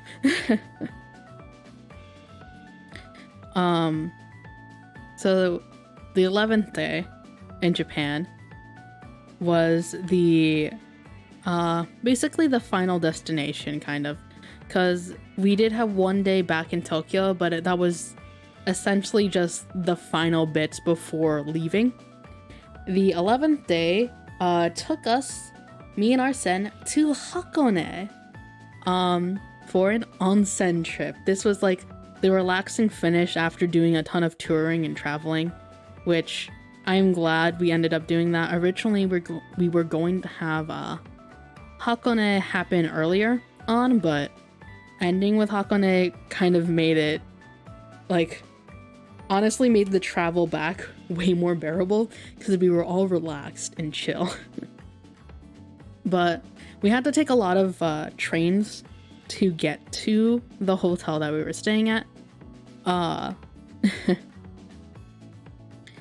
So basically, we had to take a Shinkansen to Odawara, and from there we transferred to the Hakone Tozan line.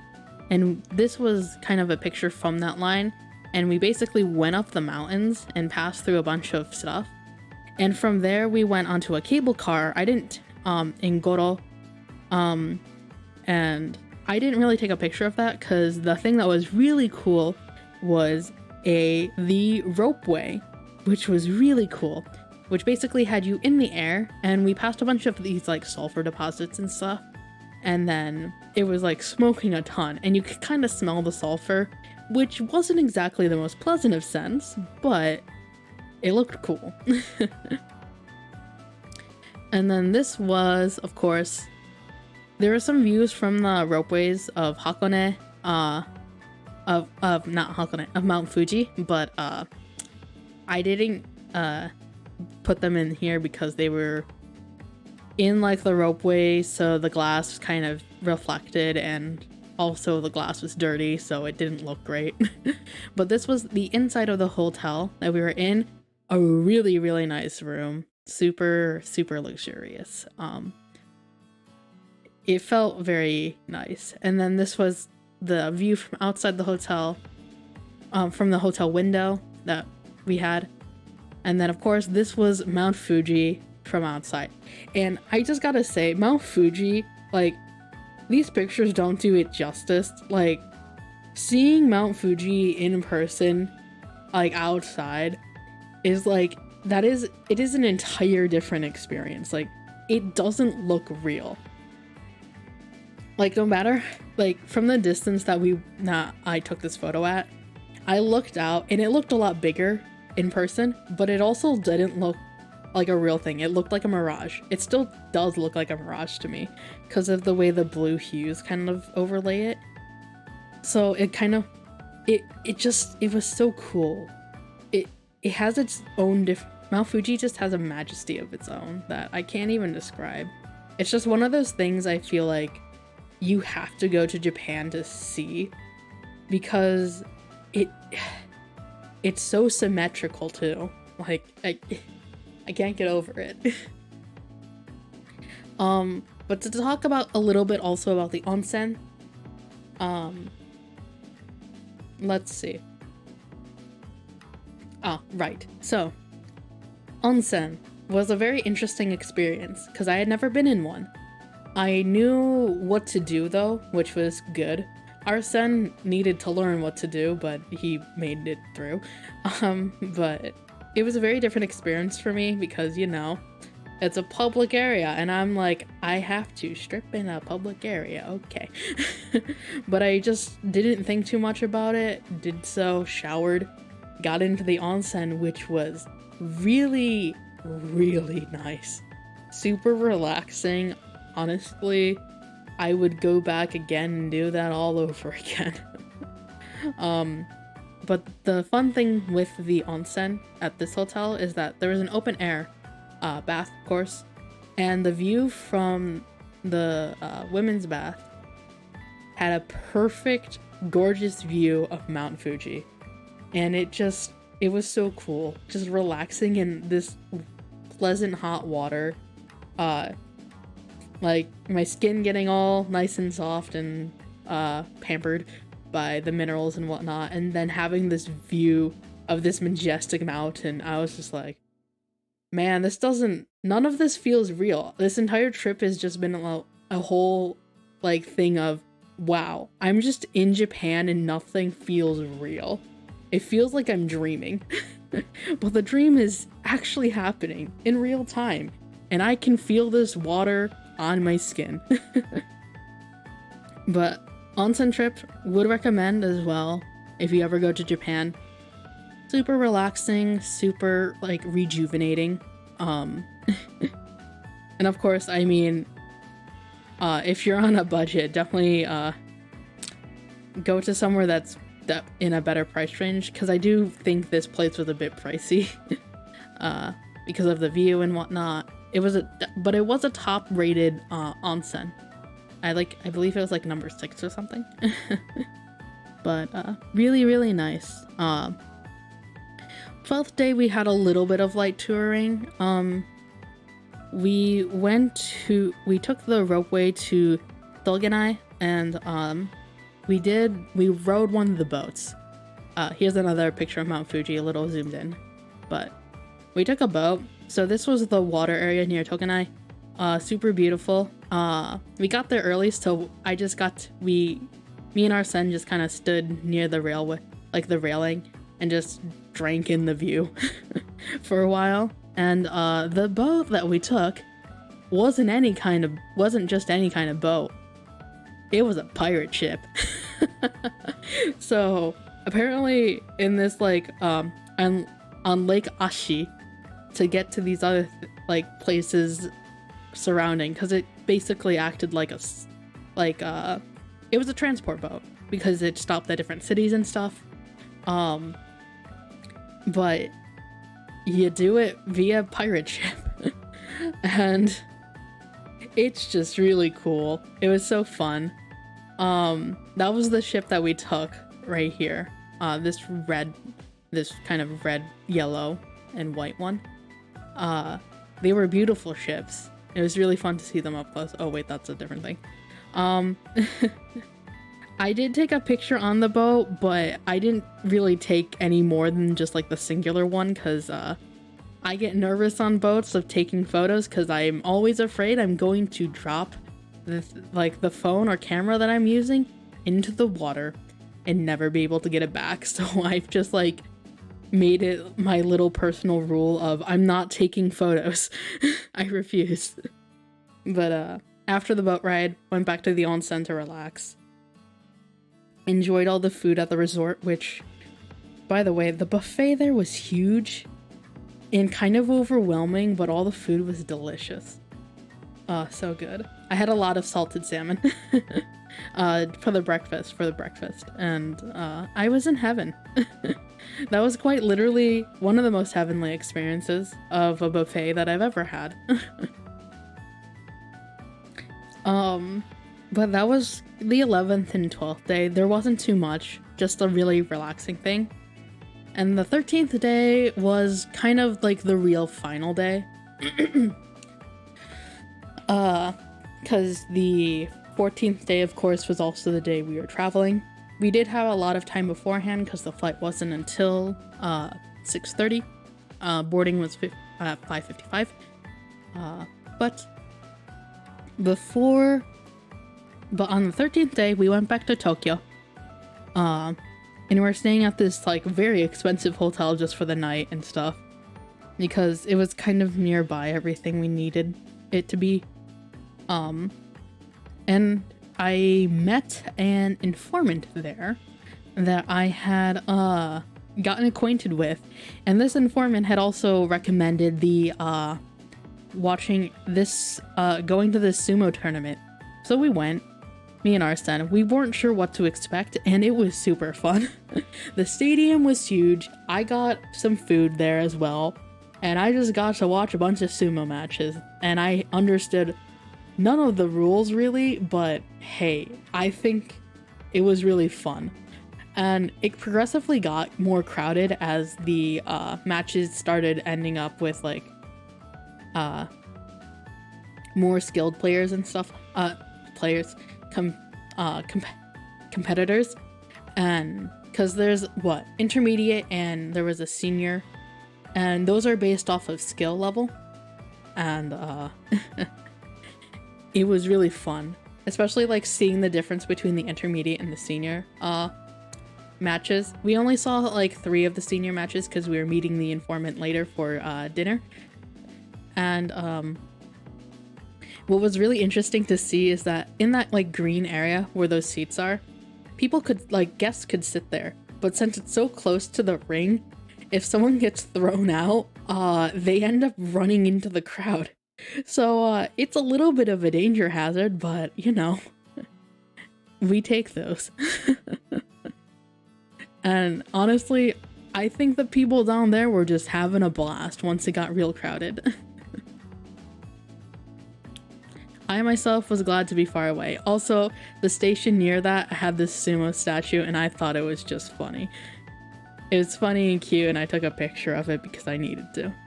And afterwards, we got dinner with the informant,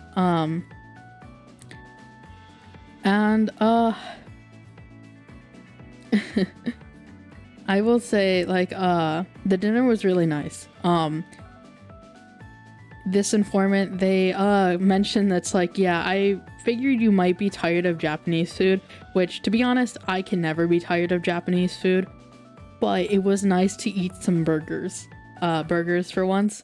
And the burgers were really nice because they were kind of like a fusion of French cooking and stuff, and American, and they were super good. I got this like cheesy spinach burger, and we also got a bunch of other little side things, so fries, some mushrooms, what else? There's this, like these pickled apples that were super good. And at the end, after we ate our burgers, we got some like little broccolis, fried broccoli, tempura, and this fried chicken that had like this really nice kick of heat. Really good. All delicious. I was pretty full after that meal. Sumo wrestling is painful to watch. It's interesting. I actually had a lot more fun. It's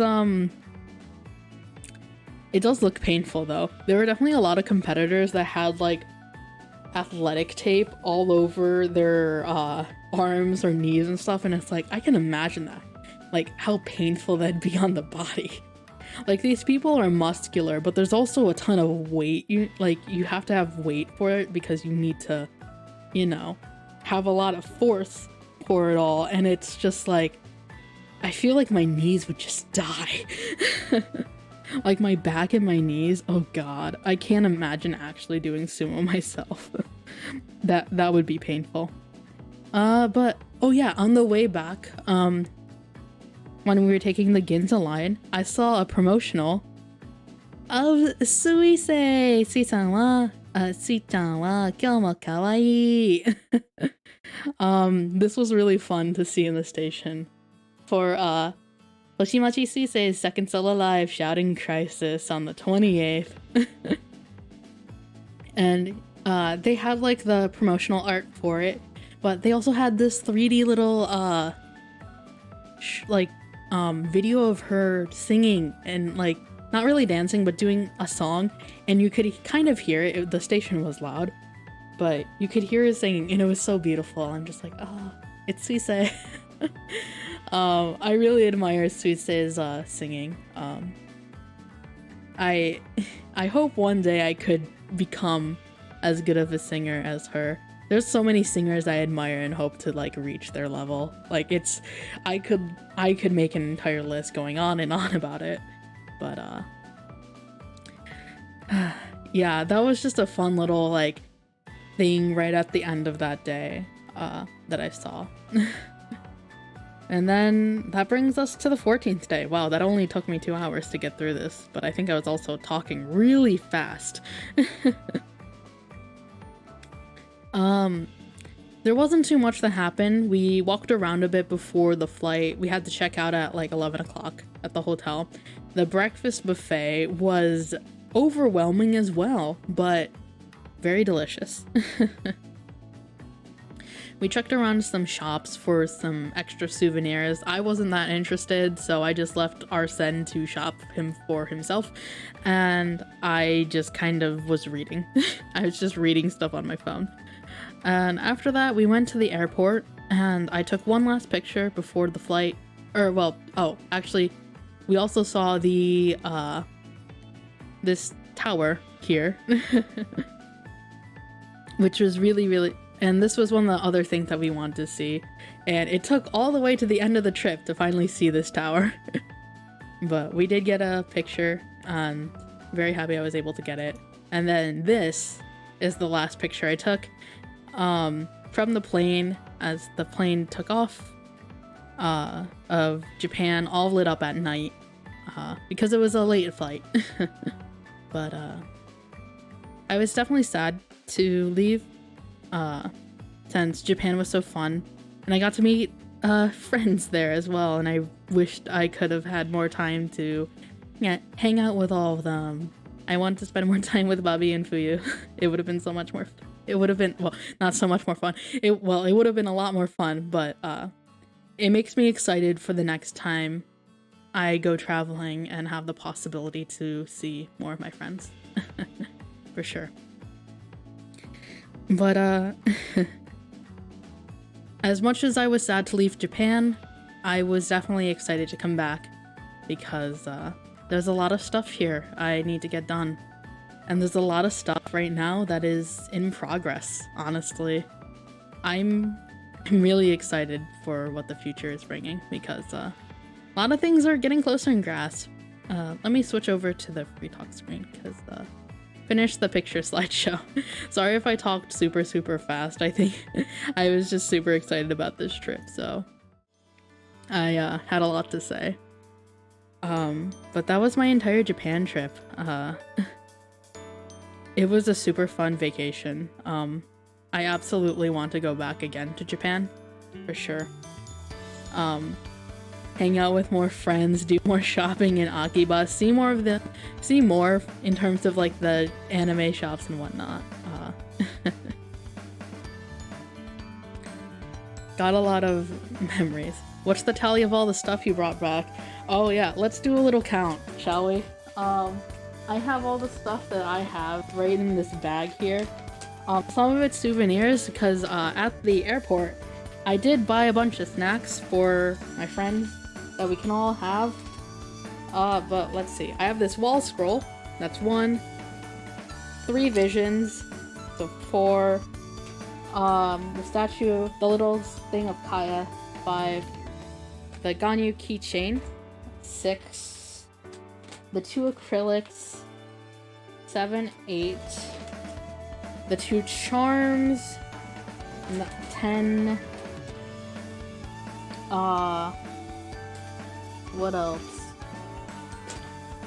Oh, the Noel keychain. So that's 11. Is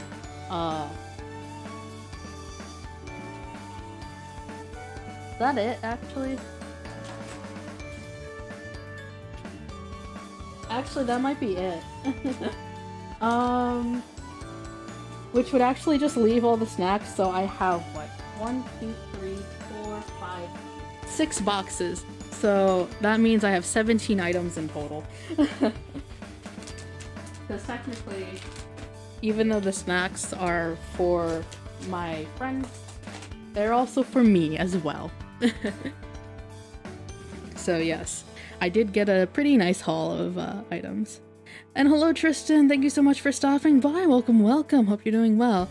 Hi Shiro, hi everyone, sorry I'm late. No worries, no worries. Unfortunately, you did miss the entire talk of Japan. However, the VOD is going to be up.